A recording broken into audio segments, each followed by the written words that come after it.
السلام عليكم ورحمة الله وبركاته. إن الحمد لله نحمده ونستعينه ونستغفره ونعوذ بالله من شرور أنفسنا ومن سيئات أعمالنا من يهده الله فلا مضل له ومن يضلل فلا هادي له وأشهد أن لا إله إلا الله وحده لا شريك له وأشهد أن محمدا عبده ورسوله أما بعد. அகிலத்தை படைத்து பரிபாலிக்கக்கூடிய எல்லாம் வல்ல அல்லாஹ்வுக்கே புகழ் அனைத்தும். அல்லாஹுவின் சத்திய தூதர் எம் உயிரிலும் மேலான கண்மணி நாயகம் ஸல்லல்லாஹு அலைஹி வஸல்லம் அவர்கள் மீதும் அன்னவர்களை பின்பற்றி வாழக்கூடிய அனைத்து முஸ்லிம்கள் மீதும் எல்லாம் வல்ல அல்லாஹுவின் கருணையும் சாந்தியும் என்னென்னும் நிலவட்டுமாக. அன்பிற்குரிய அல்லாஹுவின் நல்லடியார்களே, அல்லாஹ்வுடைய பேரொருளால் சிடிஜையின் உங்கள் கேள்வி நேரம் என்ற நிகழ்ச்சியினூடாக இந்த வாரத்திற்கான உங்களுடைய கேள்விகளுக்கான பதில்களை அளிப்பதற்கு நேரலையிலூடாக உங்களை சந்திப்பதில் நாங்கள் மகிழ்ச்சி அடைகிறோம். இந்த வாரத்திலே பலதரப்பட்ட கேள்விகள் உங்களால் அனுப்பப்பட்டு முக்கியமான கேள்விகளை தெரிவு செய்து பதிலளிப்பதற்காக நாம் தயாராக இருக்கிறோம். அதில் இந்த வாரத்தில் குறிப்பாக ஒரு வீடியோ கிளிப் சமூக மன்றத்தில் பரவலாக பரப்பப்பட்டு வருகிறது. அது என்ன வீடியோ கிளிப் என்று சொன்னா, சகோதரர் முஜாஹித் இப்னு ரஸீன் அவர்கள் வீடு சம்பந்தமாக பேசிய ஒரு செய்தி மக்கள் மத்தியிலே பரவலாக பரப்பப்பட்டு வருவதோடு அதில் அவர் குறிப்பிடுகின்ற செய்திகளை பலரும் கேள்விகளாக எழுப்பி ஒரு சர்ச்சையான செய்தியாக இருப்பதனால் இதற்கு பதிலளிக்குமாறு கேட்டுக்கொண்டதற்கிணங்க இன்றைய வாரத்தில் முதலாவது கேள்வியாகவே அந்த கேள்வியை நாம் எடுத்திருக்கிறோம்.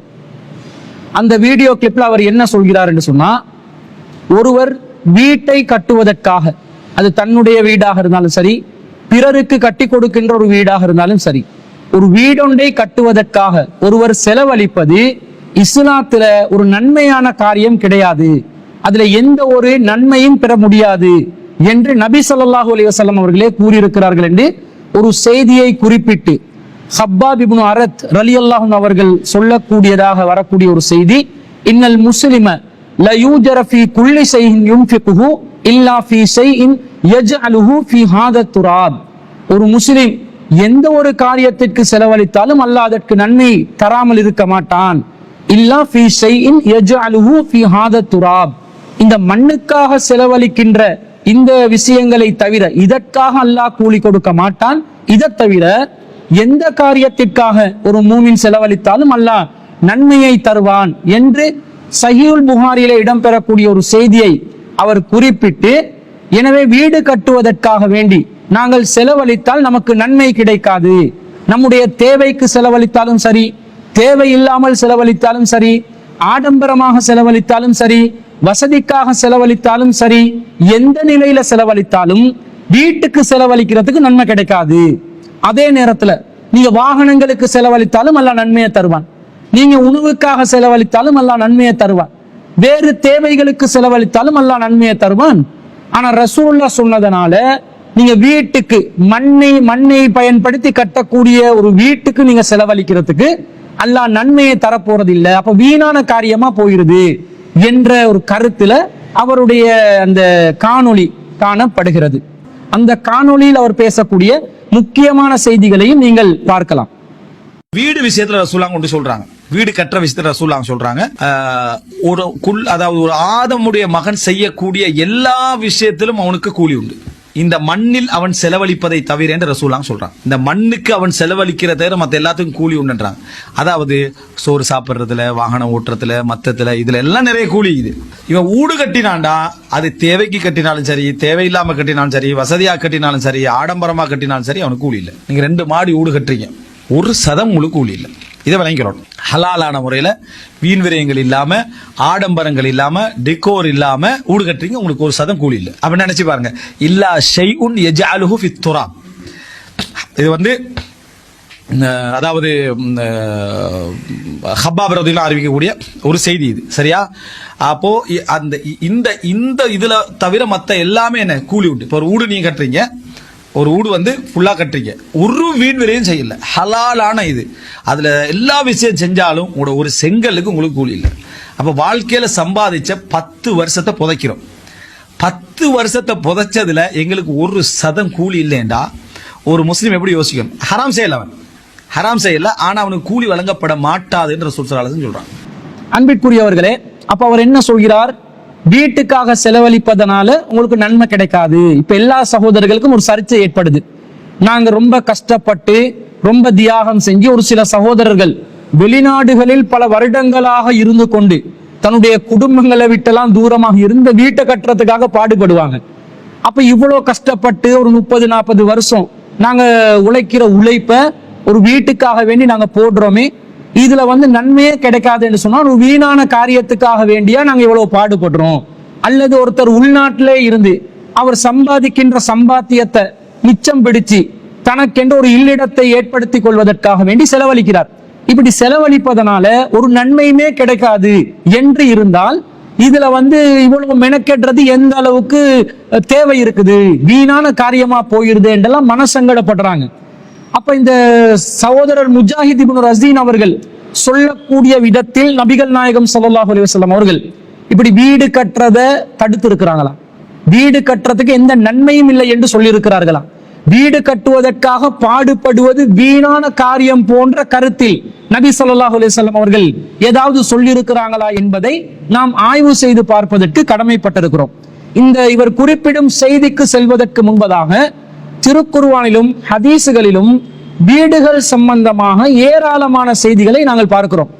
எப்படி அந்த செய்திகள் வருகிறது என்று சொன்னால், வீடு கட்டுவதை அல்லாஹ்வுடைய ஒரு அருளாகவும், வீடுகள் விசாலமாக இருப்பது அல்லாஹ் செய்த ஒரு பாக்கியமாகவும், மூமின்களுக்கு முஸ்லிம்களுக்கு மகிழ்ச்சியை அளிக்கக்கூடிய ஒரு காரியமாகவும், அல்லாஹ்வுடைய ஒரு கட்டளை பிரகாரம் வீடு கட்டுவது வலியுறுத்தப்பட்டதை போன்றும் பல செய்திகளை நாங்கள் குர்ஆன் ஹதீஸிலிருந்து பார்க்கிறோம்.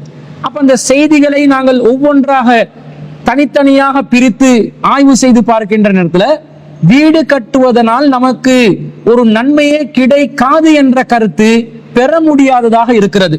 எந்த அளவுக்கு அந்த செய்திகள் வருதுன்னு சொன்னா, அல்லாஹு தஆலா 7வது அத்தியாயத்துல 74வது வசனத்துல சூரத்துல் ஆராஃப்ல இவ்வாறு குறிப்பிடுகிறார். வதுகுரு இது ஜஅலகும் ஹுலஃபா மின் பாதி ஆதின், ஆது சமூகத்துக்கு பிறகு உங்களை அல்லாஹ் வழித்தோன்றல்களாக ஆக்கியிருப்பதை நீங்கள் நினைத்து பாருங்கள். வபவ்வஅகும் ஃபில் அர்லி, அல்லாஹ் பூமியிலே உங்களுக்கு வசிப்பிடத்தை அமைத்து தந்தான். தத்தஹிதூன மின் சுஹூலிஹா குசூரா, அதன் மென்மையான பகுதிகளில் நீங்கள் மாளிகைகளை அமைத்துக் கொள்கிறீர்கள். வதன்ஹிதூனல் ஜிபால புயூதா, மலைகளை குடைந்து வீடுகளை அமைத்துக் கொள்கிறீர்கள்.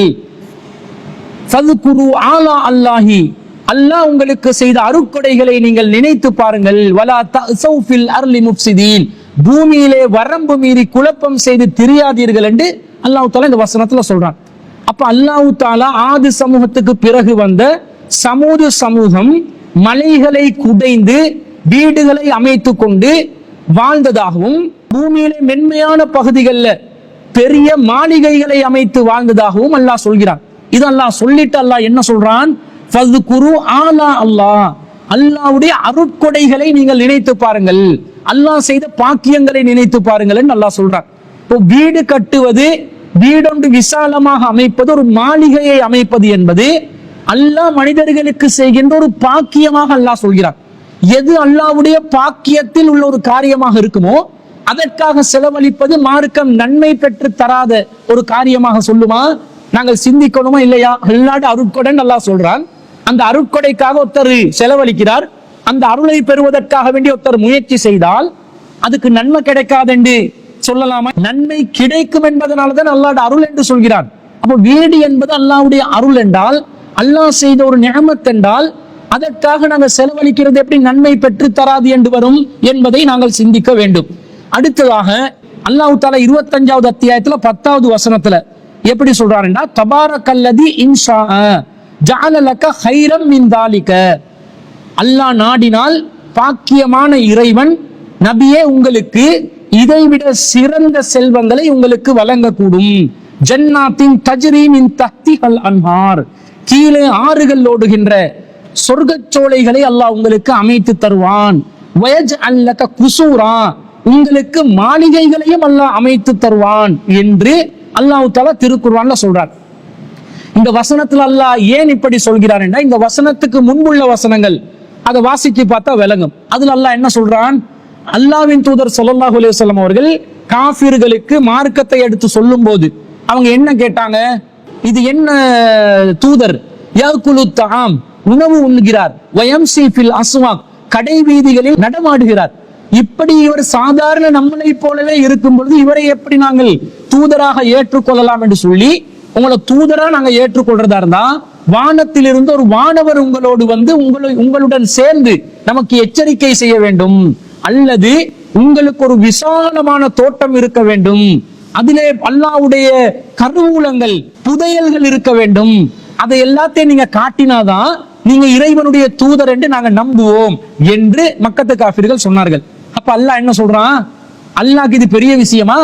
அல்லாஹ் நாடினால் இந்த பூமியிலேயே நபிகள் நாயகம் ஸல்லல்லாஹு அலைஹி வஸல்லத்துக்கு விசாலமான தோட்டங்களை அல்லாஹ் தருவான், கீழே ஆறுகள் ஓடுகின்ற தோட்டங்களை அல்லாஹ் தருவான்.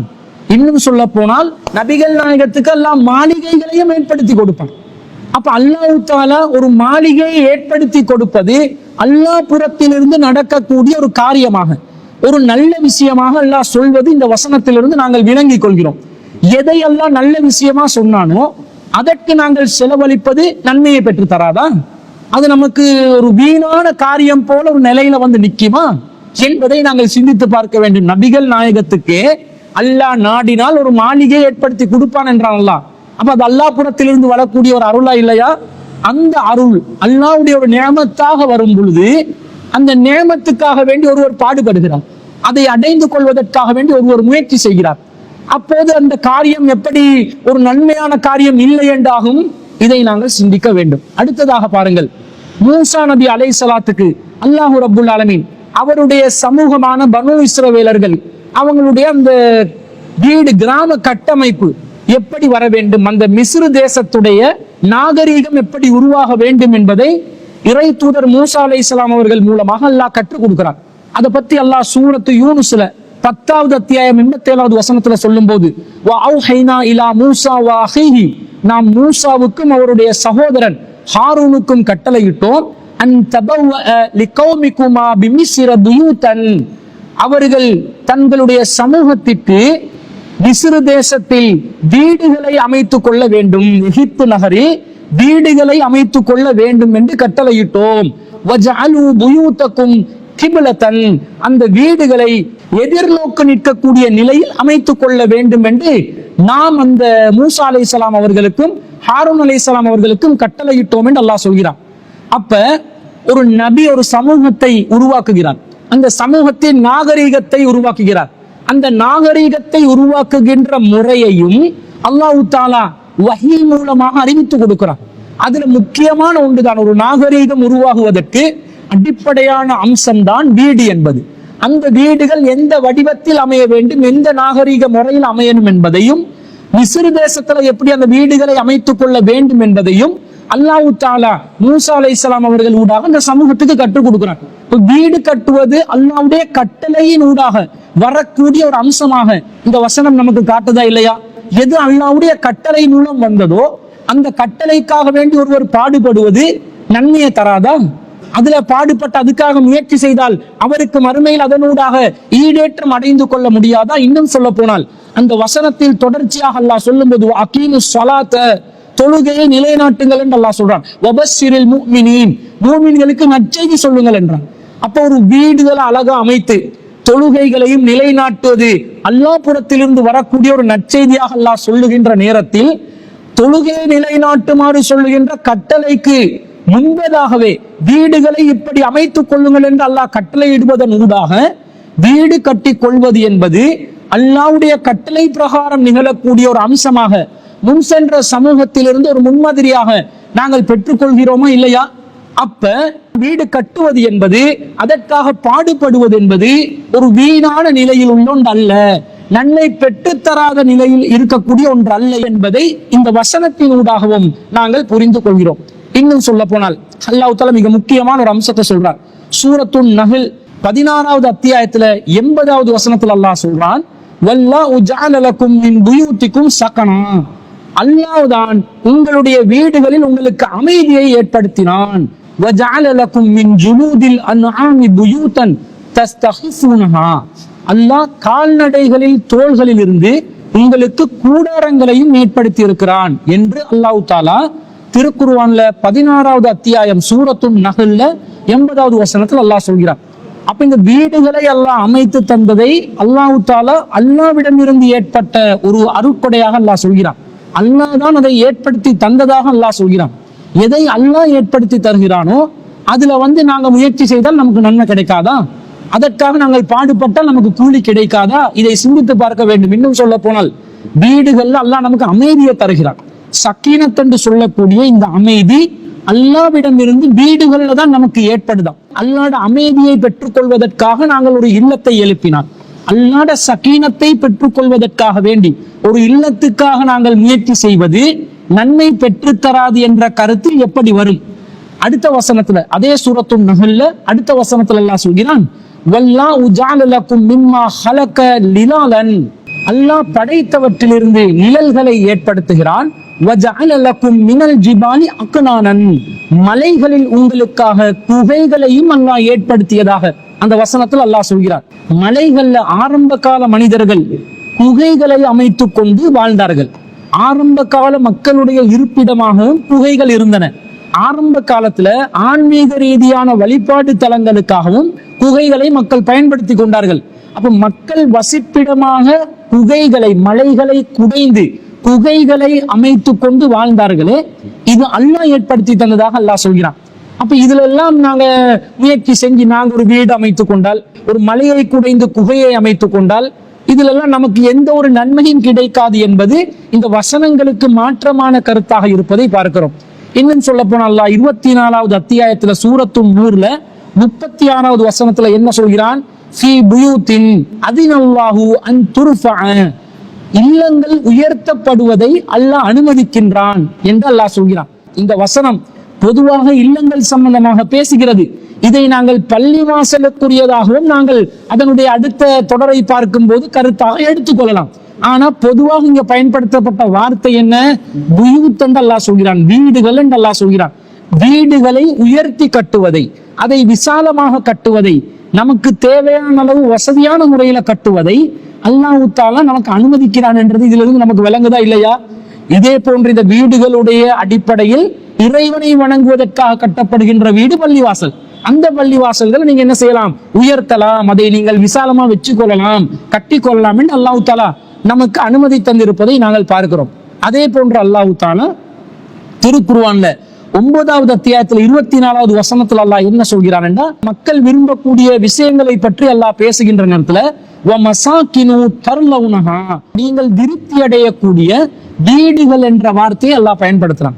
மனுஷனுக்கு மன திருப்தி, மனுஷனுக்கு மனசுல சந்தோஷத்தை ஏற்படுத்தக்கூடிய அம்சமாக வீடுகள் இருப்பதாக இந்த வசனத்துல அல்லாஹ் சொல்வதை நாங்கள் பார்க்கிறோம். எதுல மனிதர்களுக்கு மன திருப்தி இருக்குமோ, எதுல மனிதர்களுக்கு மனசுக்கு சந்தோஷம் இருக்குமோ, அந்த வீட்டை அமைத்துக் கொள்வதற்காக வேண்டி மனிதன் பாடுபட்டால் நன்மையே கிடைக்காது என்பது இந்த வசனங்கள்ல இருக்கக்கூடிய கருத்துகளுக்கு மாற்றமாக இருப்பதை நாங்கள் பார்க்கிறோம். இன்னும் சொல்ல போனால் சுலைமான் அலைஹிஸ்ஸலாம் அவர்கள் வாழ்வதற்காக ஒரு மாளிகையை அமைத்துக் கொண்டார்கள். அந்த மாளிகையில பக்கத்து நாட்டு ராணி சுலைமான் அலைஹிஸ்ஸலாம் அவர்களை சந்திப்பதற்காக வருகின்ற நேரத்துல அவர்களுடைய கீழாடையை உயர்த்தி கொண்டு வருகிறார்கள். அந்த நேரத்துல சுலைமான் அலைஹிஸ்ஸலாம் அவர்கள் என்ன சொன்னார்கள்? கால இன்னஹு ஸர்ஹுன் முமர்ரதுன் மின் கவாரீர். இதை நீங்க கீழாடையை உயர்த்த வேண்டிய அவசியம் இல்லை. ஏனென்றால் இது ஒரு மாளிகை. எப்படிப்பட்ட மாளிகை? பளிங்குகளால் பளபளப்பாக்கப்பட்ட மாளிகை. அப்படிப்பட்ட ஒரு பெருமதியான மதிப்புமிக்க ஒரு மாளிகையை நாம் அமைத்திருக்கிறேன் என்று சொல்லி சுலைமான் நபி அலைஹிஸ்ஸலாம் அவர்கள் சொன்னதாக 27வது அத்தியாயத்துல 44வது வசனத்தில் அல்லாஹ் சொல்கிறான். அப்படி என்ற ஒரு மாளிகையை தனக்கு வசதி இருந்தால் தேவையான வசதிகளோடு மதிப்புமிக்க பொருட்களோடு அலங்காரத்தோடு ஏற்படுத்தி கொள்வதை நபிமார்களுக்கு அல்லாஹ் அனுமதித்திருக்கிறான் என்றா, இது ஒரு வீணான காரியமா? இது ஒரு பகட்டுக்கு செய்யற காரியமா? இது ஆடம்பரத்துக்கு செய்யற காரியமா? ஒருத்தருக்கு வசதி இருந்தால் அவருடைய வீட்டை விசாலமாக வசதியாக அவருடைய வசதிக்கேற்ற மாதிரி அடிப்படையான வசதிகளை எல்லாம் வைத்துக் கொண்டு தாராளமாக சொகுசான முறையில் அமைத்துக் கொள்ளலாம் என்பது இந்த வசனத்திலிருந்து நமக்கு விளங்குதா இல்லையா? அப்போ ஒருத்தருக்கு ஒரு வீடை அமைச்சு கொள்றது இன்னும் இறையச்சத்துக்கு எதிரான ஒரு காரியம் மாதிரியும், அதுல ஈடுபட்டால் எந்த நன்மையுமே கிடைக்காது, பாவம் இல்லதான் ஆனா நன்மையே கிடைக்காது என்ற மாதிரி கருத்தை பதிவு செய்வது இந்த வசனங்களுக்கு மாற்றமான கருத்தை தருவதை நாங்கள் பார்க்கிறோம். அடுத்ததாக ஒரு செய்தி வருகிறது. அந்த செய்தியில இந்த அழைப்பு பணியில் ஈடுபடுவதையும் சொர்க்கத்தை நோக்கி மக்களை அழைப்பதற்கும் ஒரு உதாரணமாக வானவர்கள் ஒரு விஷயத்தை ஊமையாக சொல்கிறார்கள். அந்த ஊமையில என்ன வருதுன்னு சொன்னா, கமசலி ரஜுலின், இந்த மனிதருக்கு உதாரணம் என்ன தெரியுமா? பனாதாரன், அவர் ஒரு வீடை கட்டுகிறார். வஜஅல ஃபீஹா மஅதுபா, அந்த வீட்டிலே அவர் ஒரு விருந்தை ஏற்பாடு செய்கிறார். அந்த வீட்டில் விருந்தை ஏற்பாடு செய்வதற்கு காரணம் வீட்டை கட்டின மகிழ்ச்சி தான் என்ற கருத்துல சஹீஹுல் புகாரியில 7281வது செய்தியாக பதிவு செய்யப்பட்ட ஒரு செய்தியை ஜாபிர் இப்னு அப்துல்லா ரலியல்லாஹு அன்ஹு அவர்கள் அறிவிக்கிறார்கள். ஒரு வீட்டை அழகான முறையில கட்டி அந்த வீட்டுக்கு மக்களை அழைக்கக்கூடிய அழைப்பாளராக, விருந்தோம்பலுக்கு அழைக்கக்கூடிய ஒரு அழைப்பாளராக நபிகள் நாயகம் ஸல்லல்லாஹு அலைஹி வஸல்லம் அவர்கள் இருந்திருக்கிறார்கள் என்பது ரசூலுல்லாஹ்வுடைய ரிசாலத்துக்கு உவமையாக சொல்லப்படுகிறது. என்று சொன்னால், வீடு கட்டுவது என்பது ஒரு வீணான காரியமாக இருந்தால், வீடு கட்டுவது என்பது எந்த நன்மையும் பெற்றுத்தராத ஒரு காரியமாக இருந்தால், சொர்க்கத்திற்கு உவமையாக மனிதன் புதிதாக கட்டக்கூடிய ஒரு வீட்டை நபிகள் நாயகம் ஸல்லல்லாஹு அலைஹி வஸல்லம் அவர்களுடைய இந்த ஹதீஸ்ல வானவர்கள் ஒரு உவமையாக சொல்லியிருப்பார்களா? நிச்சயமாக சொல்லியிருக்க மாட்டார்கள். அப்ப இது ஒரு வீடு கட்டுவது என்பது வீணான ஒரு காரியம் அல்ல, நன்மை பெற்றுத்தராத ஒரு காரியம் இல்லை என்றதை இந்த செய்தியிலிருந்து நாங்கள் விளங்கிக் கொள்கிறோம். அடுத்ததாக மிக ஒரு முக்கியமான செய்தி சஹீஹ் இப்னு இப்பான்ல 4032வது செய்தியாக வருகிறது. இதை சஅத் இப்னு அபி வக்காஸ் ரலியல்லாஹு அன்ஹு அவர்கள் அறிவிக்கிறார்கள். நபி ஸல்லல்லாஹு அலைஹி வஸல்லம் சொல்றாங்க, அர்பஉன் மினஸ் ஸஆததி, 4 விஷயங்கள் உங்களுக்கு மகிழ்ச்சியை ஏற்படுத்தும். அந்த என்ன 4 விஷயங்கள்? முதலாவது அல் மர்அத்து ஸாலிஹா, ஒரு நல்ல மனைவி. இரண்டாவது அல் மஸ்கனுல் வாசிஉ, விசாலமான வீடு என்று நபி ஸல்லல்லாஹு அலைஹி வஸல்லம் சொல்றாங்க. மூணாவது வல் ஜாரு ஸாலிஹு, நல்ல ஒரு அண்டை வீட்டார். நாலாவது வல் மர்கபுல் ஹனீஉ, உங்களுக்கு வசதியான கம்ஃபர்டபிளான ஒரு வாகனம் இருப்பது உங்களுக்கு மகிழ்ச்சியை தரக்கூடிய 4 காரணங்கள் என்று நபி ஸல்லல்லாஹு அலைஹி வஸல்லம் சொல்றாங்க. இப்ப இதுல இரண்டாவது என்ன சொல்லப்படுது? வல் மஸ்கனுல் வாசிஉ, விசாலமான வீடு என்பது உங்களுக்கு மகிழ்ச்சியை ஏற்படுத்தக்கூடிய, நன்மை தரக்கூடிய ஒன்று என்று தான் நபி ஸல்லல்லாஹு அலைஹி வஸல்லம் சொல்றாங்க. மன திருப்தியை ஏற்படுத்தும் என்றாங்க. அப்ப வீடு என்பது நமக்கு மகிழ்ச்சியை தருகிறது என்று சொன்னால், மன நிறைவை தருகிறது என்று சொன்னால், அல்லாஹ்வுடைய சக்கீனத்தை ஏற்படுத்தி தருகிறது என்று சொன்னால், அதை கற்றது நன்மையை தராதா? அதுக்காக முயற்சி செய்வது நமக்கு கூலிய தராதா? மன ஆறுதலுக்காக வேண்டி நாங்கள் அழைக்கிறோம். இந்த மன ஆறுதல் எங்கிருந்து நமக்கு கிடைக்கிறது? மன சந்தோஷம் எங்கிருந்து கிடைக்கிறது? அல்லாஹ் புறத்திலிருந்து தான் வருகிறது. அல்லாஹ் இந்த மன சந்தோஷத்தை ஏற்படுத்துவதற்குரிய ஒரு அடிப்படை மூலக்கூறாக ஒரு வீட்டை வைத்திருக்கிறான் என்று சொன்னா, அல்லாஹ்வுடைய திருப்தியையும் அல்லாஹ் தரக்கூடிய மன நிறைவையும் அமைதியையும் பெற்றுக் கொள்ளக்கூடிய வீடு கட்டுவதற்காக ஒருவன் பாடுபடுவது நன்மையை தராமல் இருக்குமா? அது கூலி பெற்று தராத ஒரு காரியமாக இருக்குமா என்பதை சகோதரர் முஜாஹித் இப்னு ரஸீன் அவர்கள் சிந்திக்க கடமைப்பட்டிருக்கிறார்கள். அப்படி என்று அவர் சொல்ற செய்தியில அர்த்தம் என்ன? ஹப்பாப் இப்னு அரத் ரலியல்லாஹு அன்ஹு அவர்கள் வீடு கட்டுவதற்காக செலவழிப்பது எந்த நன்மையையும் பெற்று தராது என்று சொன்ன செய்தியினுடைய நிலை என்ன என்பதை நாங்கள் ஆய்வு செய்து பார்க்க வேண்டும். சஹீஹ் புகாரியிலே 5672வது செய்தியாக ஒரு செய்தி வருகிறது. அந்த செய்தியில என்ன வருகிறது என்று சொன்னால், ஹப்பாப் இப்னு அரத் ரலியல்லாஹு அன்ஹு அவர்கள் நோய்வாய்ப்படுகிறார்கள். அவங்களை நோய் விசாரிப்பதற்காக, நலம் விசாரிப்பதற்காக தாபீன்கள் சில பேர் செல்கிறார்கள். தஹல்னா அலா ஹப்பாபின் நஊதுஹு, ஹப்பாப் ரலியல்லாஹு அன்ஹு அவர்களை உடல் நலம் விசாரிப்பதற்காக நாங்கள் சென்றோம். வகதிக் தவா சபஅ கையாத்தின், அவர் தன்னுடைய வயிற்றில் ஏற்பட்ட ஒரு காயத்துக்காக வேண்டி 7 முறை சூடு போட்டிருந்தார். அப்போது அவர் சொன்னார், ஃபகால இன்ன அஸ்ஹாபன் அல்லதீன ஸலஃபு மலவ், நமக்கு முன்னால் யாரெல்லாம் நம்முடைய தோழர்கள் இவ்வுலகத்திலே சென்று விட்டார்களோ அவர்கள் வலன் தன்குசுமுத் துனியா, அவர்களுக்கு இந்த துனியால இவ்வுலகம் எந்த பாதிப்பையும் ஏற்படுத்தாத நிலையில் அவர்கள் சிரமத்துடன் வாழ்ந்து மரணித்து விட்டார்கள். வ இன்னா அஸபனா மாலா நஜிது லஹு மௌலிஅன் இல்ல துராப், ஆனால் அவர்களுக்கு கிடைக்க பெறாத மேலதிகமான செல்வங்கள் எல்லாம் எங்களுக்கு கிடைத்திருக்கிறது. விசாலமான அளவு செல்வத்தை நாங்கள் பெற்றிருக்கிறோம். அந்த செல்வத்துல இந்த வீடு கட்டுறதுக்காக மண்ணுக்கு செலவழிக்கிறோமே, இதை தவிர என்று சொல்கிறார். அப்போது அந்த ஹப்பாப் இப்னு அரத் ரலியல்லாஹு அன்ஹு அவர்கள் வீடு கட்டுறதுக்காக நாங்க செல்வத்தை செலவழிக்கிற இந்த செல்வம் இருக்குதே, இது ஒரு செல்வமே கிடையாது என்றாரு. ஆனா நமக்கு முன் சென்றவர்கள் கஷ்டப்பட்டு தியாகம் செய்து நிறைய சிரமங்களோடு வாழ்ந்து மரணித்து விட்டார்கள். எங்களுக்கு நிறைய செல்வம் கிடைச்சிருக்குது, ஆனா வீட்டுக்காக நாங்க செலவழிக்கிற செல்வத்தை தவிர இது ஒண்ணுக்கும் உதவாதது என்ற மாதிரி ஒரு கருத்துல சொல்றார். சொல்லிவிட்டு வலவுலா அண்ணன் நபிய ஸல்லல்லாஹு அலைஹி வஸல்லம் நஹானா அன் நதுஉ பில் மௌத்தி, நபிகள் நாயகம் ஸல்லல்லாஹு அலைஹி வஸல்லம் அவர்கள் மாத்திரம் மரணத்தை வேண்டி பிரார்த்தனை செய்ய வேண்டாம் என்று தடை செய்யாவிட்டால் லதஅவுது பிஹி, நானும் மரணத்தை வேண்டி பிரார்த்தனை செய்திருப்பேன் என்று சொல்கிறார். இதைத்தான் நபிகள் நாயகம் ஸல்லல்லாஹு அலைஹி வஸல்லம் அவர்களை தொடர்பு படுத்தி ஹப்பாப் இப்னு அரத் ரலியல்லாஹு அன்ஹு அவர்கள் சொல்கிறார்கள். பிறகு என்ன நடக்குதுண்டா, சும்மா அத்தைனா மர்ரத்தன் உக்ரா, மீண்டும் ஒரு நாள் ஹப்பாப் இப்னு அரத் ரலியல்லாஹு அன்ஹு அவர்களை சந்திப்பதற்காக நாங்கள் சென்றோம். அவர் தனக்காக ஒரு சுவரை எழுப்பி கொண்டு இருந்தார். அப்போது ஃபகால, ஹப்பாப் இப்னு அரத் ரலியல்லாஹு அன்ஹு அவர்கள் சொன்னார்கள், இன்னல் முஸ்லிம, ஒரு முஸ்லிமை பொறுத்தவரையில் லயுஜரு ஃபீ குல்லி ஷைஇன் யுன்ஃபிகுஹு, அவர் எதற்காக செலவழித்தாலும் நன்மையை அடைந்து கொள்வார். இல்லா ஃபீ ஷைஇன் யஜ்அலுஹு ஃபீ ஹாதா துராப், இந்த மண்ணுக்காக அவர் செலவழிக்கிறாரே, இதற்காக செலவழிப்பதை தவிர என்று ஹப்பாப் இப்னு அரத் ரலியல்லாஹு அன்ஹு அவர்கள் அவருடைய ஒரு சொந்த கருத்தாக சொன்ன செய்தியை தான் முஜாஹித் இப்னு ரஸீன் அவர்கள் அந்த வீடியோ காணொளியில் சொல்கிறார். இது நபிகள் நாயகம் ஸல்லல்லாஹு அலைஹி வஸல்லம் அவர்கள் சொன்ன செய்தியா? இல்லை, இது ஹப்பாப் இப்னு அரத் ரலியல்லாஹு அன்ஹு அவர்களுடைய சொந்த கூற்றாக இருக்கக்கூடிய ஒன்று. அவர் என்ன நினைக்கிறார் என்றா, வசதிகள் செல்வங்கள் கூட நாங்க பெற்றுட்டோம் போல, நமக்கு முன் சென்ற நம்முடைய தோழர்கள், நபி தோழர்கள் தியாகத்தோடும் கஷ்டத்தோடும் பல சிரமங்களோடும் வாழ்ந்து மரணித்து விட்டு அவர்கள் சொர்க்கத்தை அடைந்து கொள்வார்கள். நமக்கு இந்த உலகத்திலேயே வசதி எல்லாம் ஏற்படுகிறதே, இந்த வசதிகள் ஏற்படும் காரணத்தினால மௌத்தா போனா நல்லா இருக்குமே, இந்த வசதிகளை அனுபவிக்காமலேயே நாங்கள் மரணித்து விட்டால் நல்லா இருக்கும் என்று நினைத்து அவராக ஒரு கருத்தை என்ன சொல்கிறார், இந்த மாதிரி ரசூலுல்லாஹ் மௌத்துக்கு பிரார்த்தனை செய்ய சொன்னா நான் மௌத்தா இருப்பேன், ஆனா நாங்க நிறைய செல்வங்களை பெற்றுட்டோம், இந்த வீட்டுக்கு கட்டுறது அது வீணான காரியம், அதுக்கு நன்மை கிடைக்காது என்று அவருடைய சொந்த கருத்தாகத்தான் சொல்கிறார்.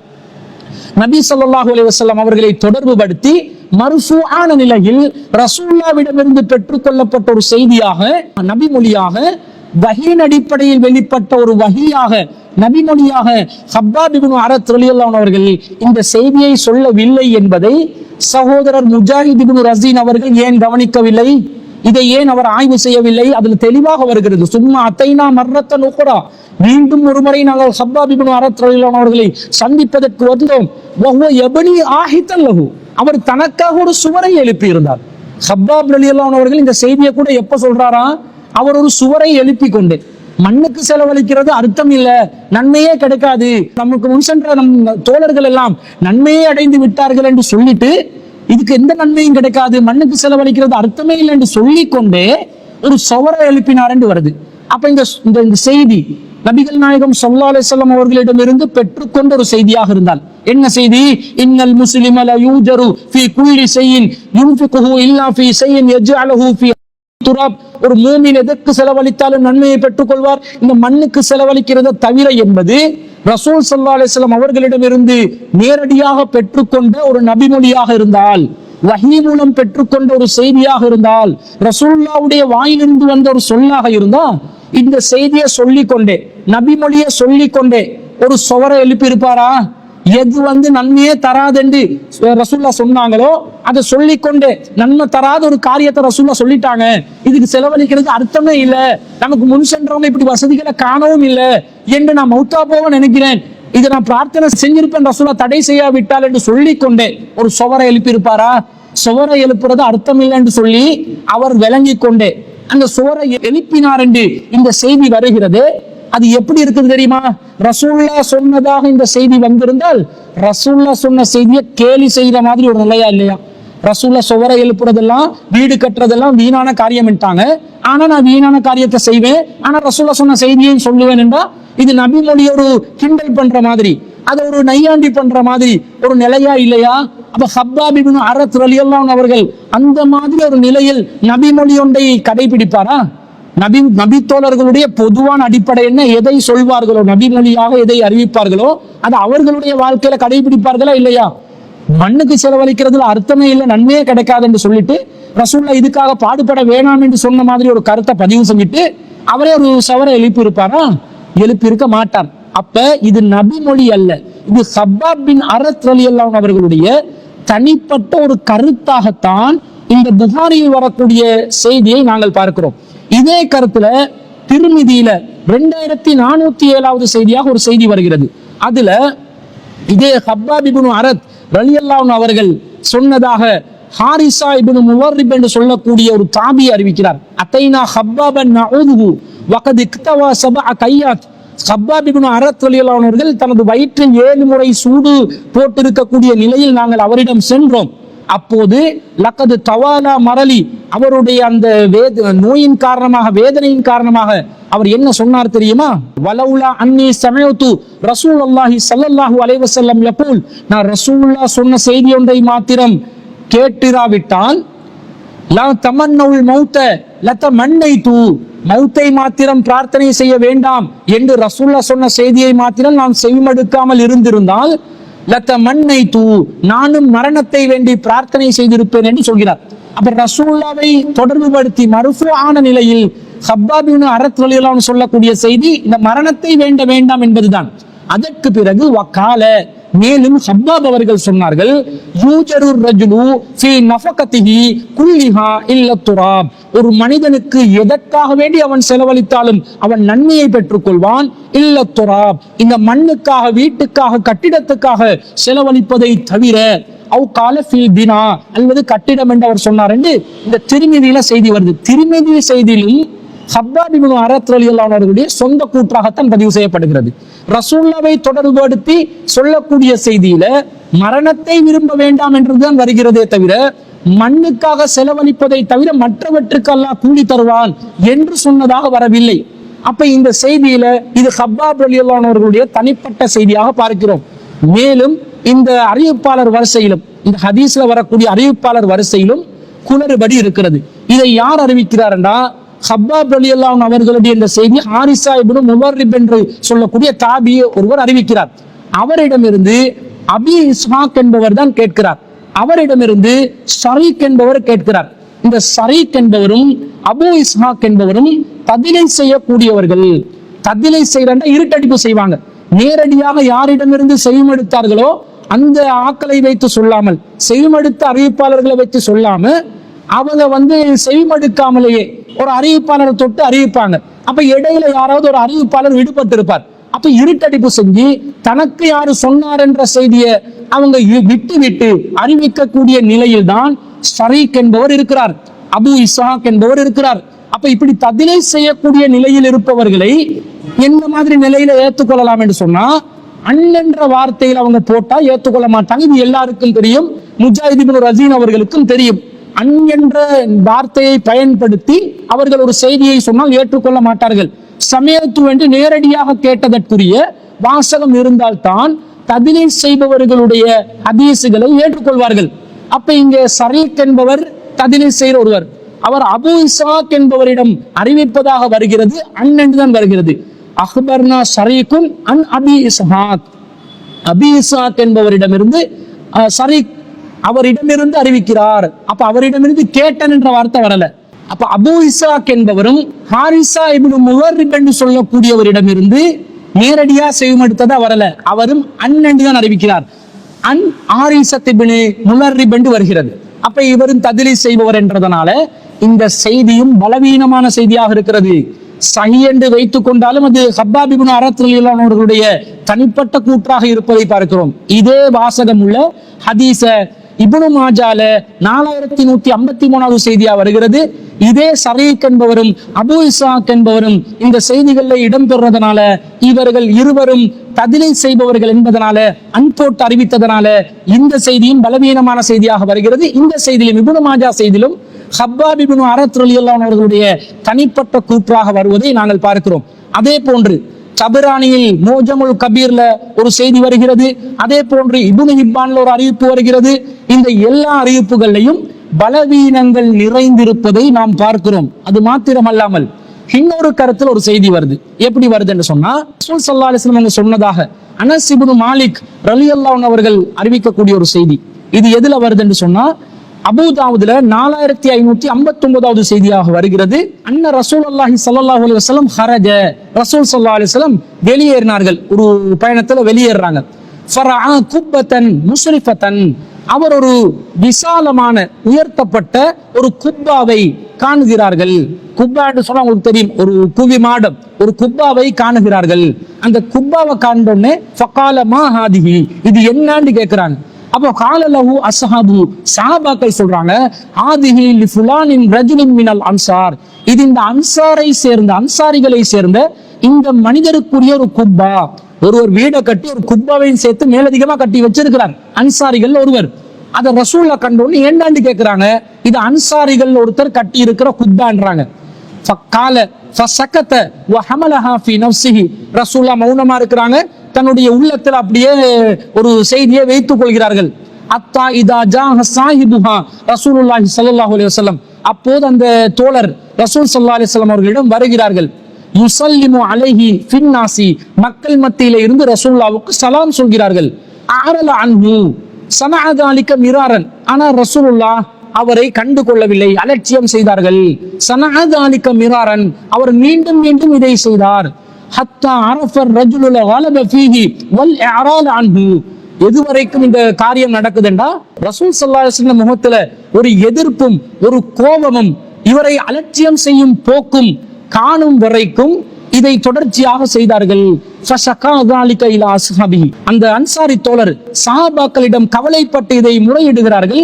மேலும் சொல்கிறார், வல்லாஹி இன்னி லஉன்கிரு ரசூலுல்லாஹி ஸல்லல்லாஹு அலைஹி வஸல்லம், ரசூலுல்லாஹ் என்னை வெறுப்பதை போன்று நான் பார்க்கிறேன், இதுக்கு என்ன காரணம் என்று கேட்டோன்னே சஹாபாக்கள் சொல்றாங்களாம், காலு ஹரஜ ஃபரஆ குப்பதக, ரசூலுல்லாஹ் வெளியேறி வந்தாங்க, உங்களோட குப்பாவை கண்டார்கள், அதனாலதான் ரசூலுல்லாஹ் முகத்துல இப்படி ஒரு மாற்றம் இருக்குது என்ற மாதிரி சொன்னோன்னே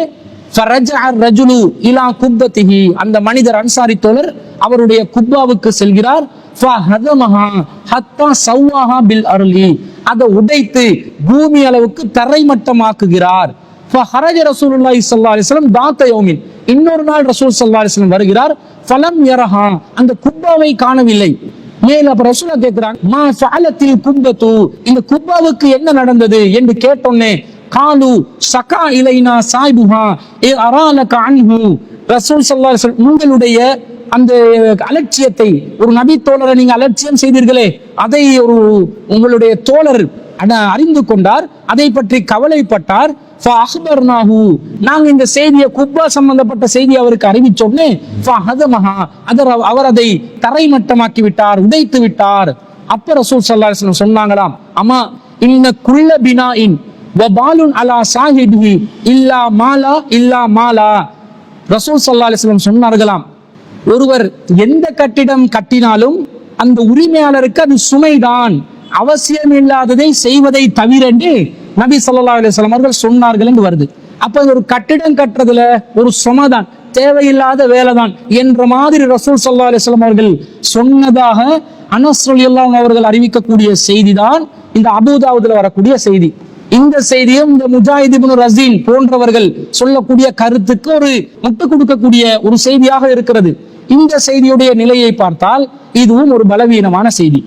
இந்த செய்தியில இடம்பெறக்கூடிய இப்ராஹிம் இப்னு முஹம்மது இப்னு ஹாத்திபுல் குரஷி என்று வரக்கூடியவர் பலவீனமானவர். அதே போன்று அபீ தல்ஹத்தல் அஸதி என்று சொல்லக்கூடியவர் பலவீனமானவராக இருக்கிறார்கள்.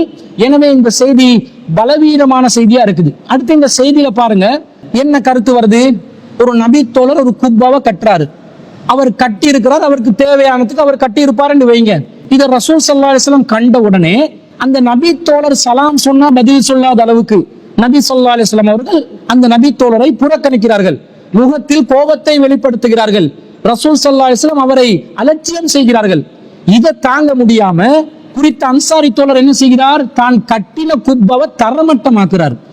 பிறகு ரசூலுல்லாஹ் இது குப்பாக்கு என்ன ஆச்சு விசாரிக்கிற நேரத்துல உங்களுடைய புறக்கணிப்பை கண்டு அவர் தரமட்டமாக்கினோம்னே இதுக்கு செலவழிக்கிறது தேவையில்லைதான் என்று ரசூலுல்லாஹ் சொன்னது இந்த வரக்கூடிய கருத்து இருக்குது. ஏற்கனவே ஒருத்தர் கட்டின உண்ட தரமட்டமாக்கி பொருளாதாரத்தை வீண் விரயமாக்குறத ரசூலுல்லாஹ் அங்கீகரித்ததாக வருகிறது. இந்த கருத்தை ஏற்றுக்கொள்ளலாமா? ஏற்கனவே ஒருத்தர் கட்டிட்டாரு, கட்ட போறவருக்கு வேண்டுமெண்டா ஏன் இதுக்காக எல்லாம் கட்டுறீங்க, குப்பா எல்லாம் தேவையா, இதெல்லாம் விசாலமா கட்டணுமா, அவசியமானதை மட்டும் கட்டுங்க என்று அறிவுரை சொன்னா கூட பரவாயில்லை என்ற அளவுக்கு சொல்லலாம். கட்டின உண்ட அவர் சலாம் சொல்ல போகல பதில் சொல்லாம அவரை புறக்கணிச்சு அவரை ஓரந்தள்ளி அவரை அலட்சியம் செஞ்சு அந்த நபித்தோழர் இதை இடித்து தரமட்டமாக்கினா தான் ரசூலுல்லாஹ் என்னோட பேசுவாங்க என்று நினைக்கிற அளவுக்கு நபி ஸல்லல்லாஹு அலைஹி வஸல்லம் அவர்கள் நடந்திருக்கிறதாக இந்த செய்தி வருகிறது. அப்படிதான் ரசூலுல்லாஹ் நடப்பார்களா, நடந்து கொள்வார்களா? அறிவுரை சொல்லியிருப்பாங்க, ஏன்பா இதுக்கெல்லாம் செலவழிக்கிறீங்க, இதெல்லாம் அவசியம் இல்லதானே என்ற மாதிரி சொல்லியிருப்பார்களே தவிர சலாம் சொல்லாத அளவுக்கு, புறக்கணிக்கிற அளவுக்கு, கட்டினதை தரமட்டமாக்குற அளவுக்கு ரசூல் ஸல்லல்லாஹு அலைஹி வஸல்லம் அவர்கள் ஒருபோதும் நடந்து கொள்ள மாட்டார்கள் என்ற வீணான காரியமா போயிடும். வீண் விரயம் செய்வதை இஸ்லாம் தடுத்திருக்கிறது. வீண் விரயத்தை அல்லாஹ்வின் தூதரை ஏவுற மாதிரி ஒரு நிலை இந்த செய்தியில வருது. அப்ப இந்த செய்தி கருத்து ரீதியாக பார்க்கும் பொழுது ரசூலுல்லாஹ்வுடைய ஒரு செய்தியாக இதை பார்க்க முடியவில்லை. அடுத்ததாக சில செய்திகளுக்கு இந்த செய்தி முரணாக இருப்பதை நாங்கள் பார்க்கிறோம். என்ன செய்தி? இது நபி ஸல்லல்லாஹு அலைஹி வஸல்லம் அவர்கள் இப்படி எல்லாம் ஒரு குத்பாவை கட்டினதை எதிர்த்தாங்கன்றதை அனஸ் ரலியல்லாஹு அன்ஹு அவர்கள் தான் அறிவிக்கிறார்கள். குறித்த அனஸ் ரலியல்லாஹு அன்ஹு அவர்கள் எப்படி வாழ்ந்தார்கள் என்று பாருங்க.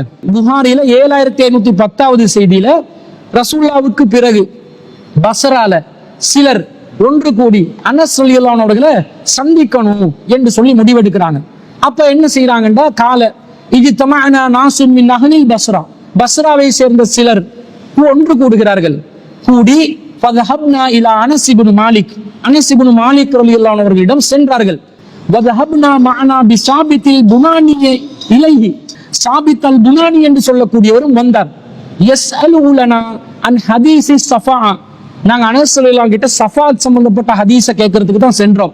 ஃபைதா ஹுவ ஃபீ கஸ்ரிஹி, அப்போது அனஸ் ரலியல்லாஹு அன்ஹு அவர்கள் ஒரு கோட்டையில் வசித்துக் கொண்டு இருந்தார். ரசூல் ஸல்லல்லாஹு அலைஹி வஸல்லம் பணியாளராக இருந்த அனஸ் ரலியல்லாஹு அன்ஹு அவர்கள் ரசூலுல்லாஹ்வுடைய மரணத்துக்கு பிறகு ஒரு கோட்டையில், மாளிகையை தாண்டின விசாலமான மாளிகைகளை பாதுகாக்கக்கூடிய ஒரு கோட்டையிலே வசித்து வந்தார்கள் என்ற செய்தியை நாங்க புகாரியில் பார்க்கிறோம். இதை மஹமது இப்னு ஹுலால் அல் அனஸி என்று சொல்லக்கூடியவர் அறிவிக்கிறார்கள். அப்ப அனஸ் ரலியல்லாஹு அன்ஹு அவர்கள் ஒரு குத்பாவை கட்டினத்துக்கே ரசூலுல்லாஹ் முகத்தை சுளிச்சு கொண்டு போனாங்க என்ற செய்தி அனஸ் ரலியல்லாஹு அன்ஹு ஊடாக வருது. ஆனா அனஸ் ரலியல்லாஹு அன்ஹு என்ன பண்ணார்களாம், ஒரு மிகப்பெரிய மாளிகைகள் உள்ளடக்கிய கோட்டை ஒன்றிலே வசித்து வந்திருக்கிறார்கள். அதனுடைய அர்த்தம் என்ன தெரியுமா?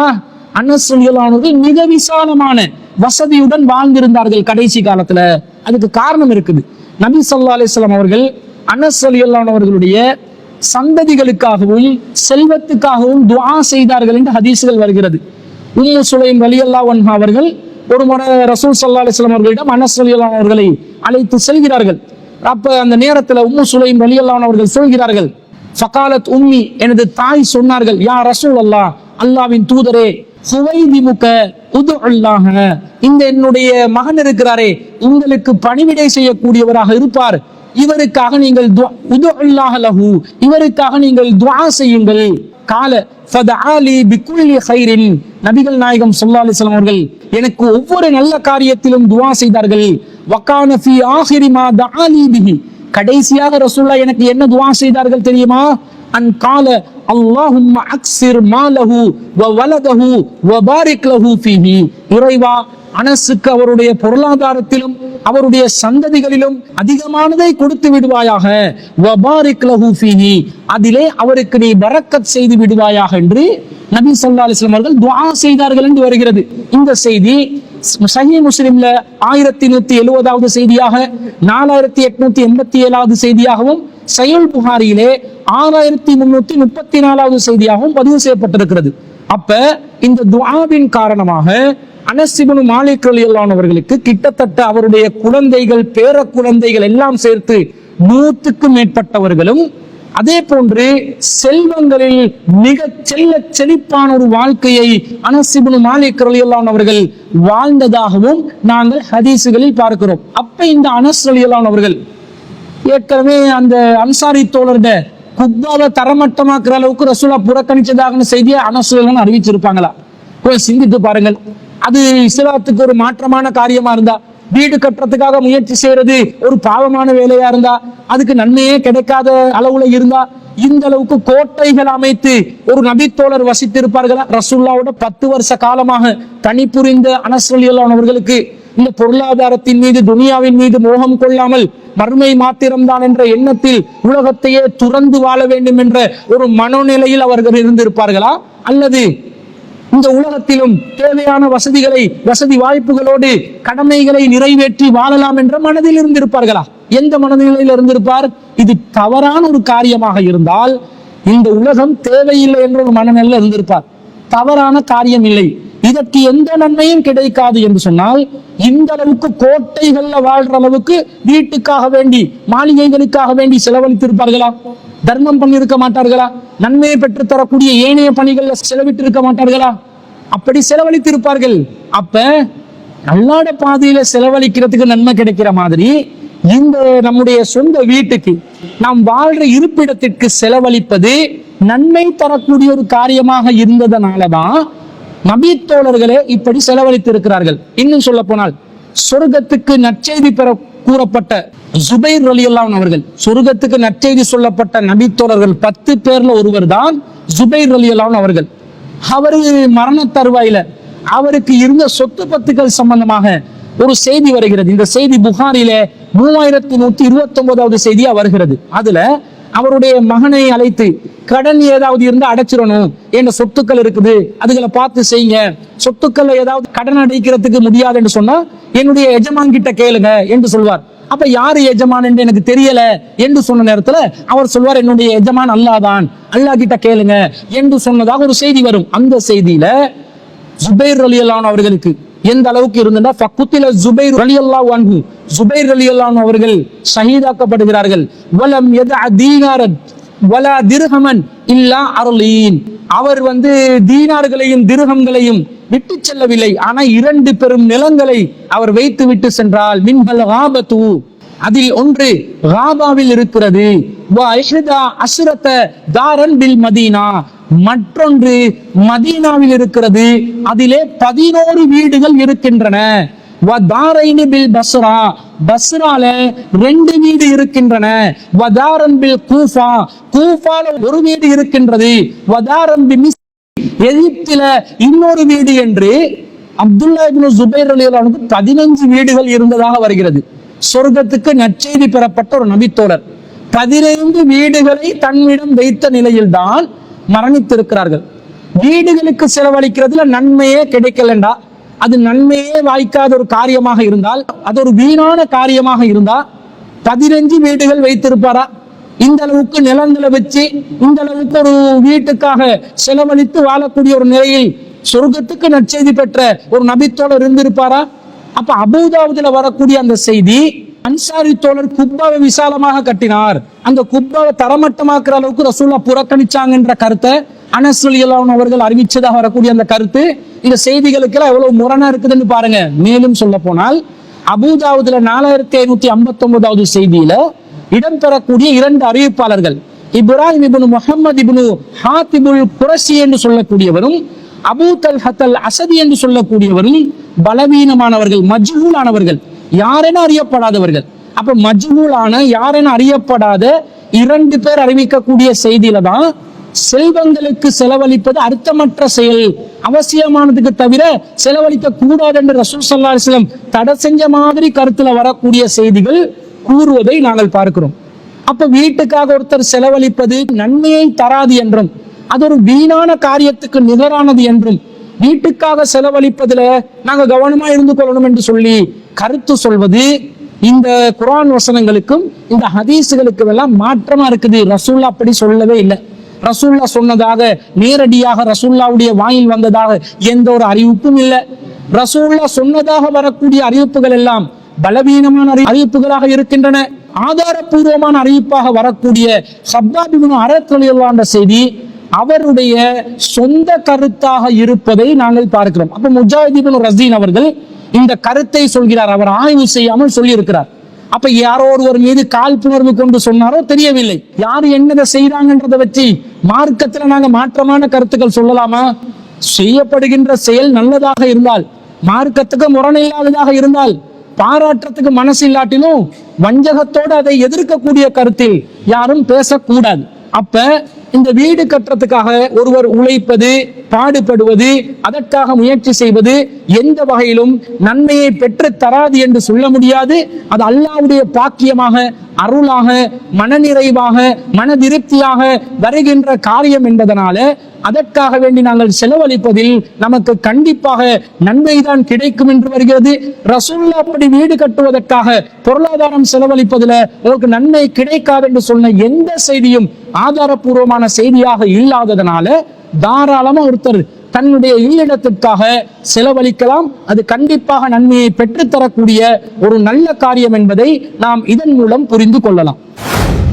அடுத்ததாக மாதம்பையை சேர்ந்த ஒரு சகோதரர் என்ன கேட்கிறார் என்று சொன்னா, பெண் வீட்டு விருந்துக்கு இஸ்லாத்துல ஆதாரம் இருக்குதா என்று கேட்கிறார். இது சம்பந்தமாக நம் சகோதரர்கள் மத்தியில ஒரு முழுமையான ஒரு தெளிவில்லாத நிலையை நாங்கள் பார்க்கிறோம். சில சர்ச்சையான நிலைகளும் ஏற்பட்டிருப்பதை பார்க்கிறோம். இஸ்லாத்துல திருமணம் சம்பந்தப்பட்ட விவகாரத்துல விருந்தாக நமக்கு சொல்லப்படுவது வலீமா விருந்தை தான் இஸ்லாம் சொல்கிறது. அதை நாங்க பரவலா அறிந்து வைத்திருக்கிறோம். வலீமா என்பதை உங்களுக்கு தெரியும். அப்துல் ரஹ்மான் இப்னு அவுஃப் ரலியல்லாஹு அன்ஹு அவர்கள் ரசூல் ஸல்லல்லாஹு அலைஹி வஸல்லம் சுபஹ் நேரத்துல பள்ளிவாசல சந்திக்கும் போது அவருடைய ஆடையில மஞ்சள் நிறத்துல ஒரு விசேடத்தை பார்க்கிறாங்க.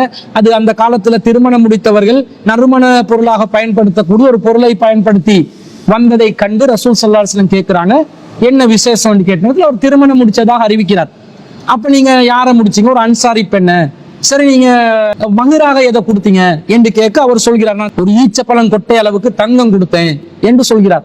அப்போது நபி ஸல்லல்லாஹு அலைஹி வஸல்லம் அவர்களுக்கு சொல்கிறார்கள், ஃபகால லஹும் நபி ஸல்லல்லாஹு அலைஹி வஸல்லம் அவுலின் வலௌ பிசாத்தின், ஒரு ஆட்டையாவது நீங்கள் வலீமா விருந்தாக கொடுங்க என்று நபி ஸல்லல்லாஹு அலைஹி வஸல்லம் அவர்கள் சொன்னதை நாங்கள் பார்க்கிறோம். இதை புகாரியில 2048வது செய்தியா பார்க்கிறோம்.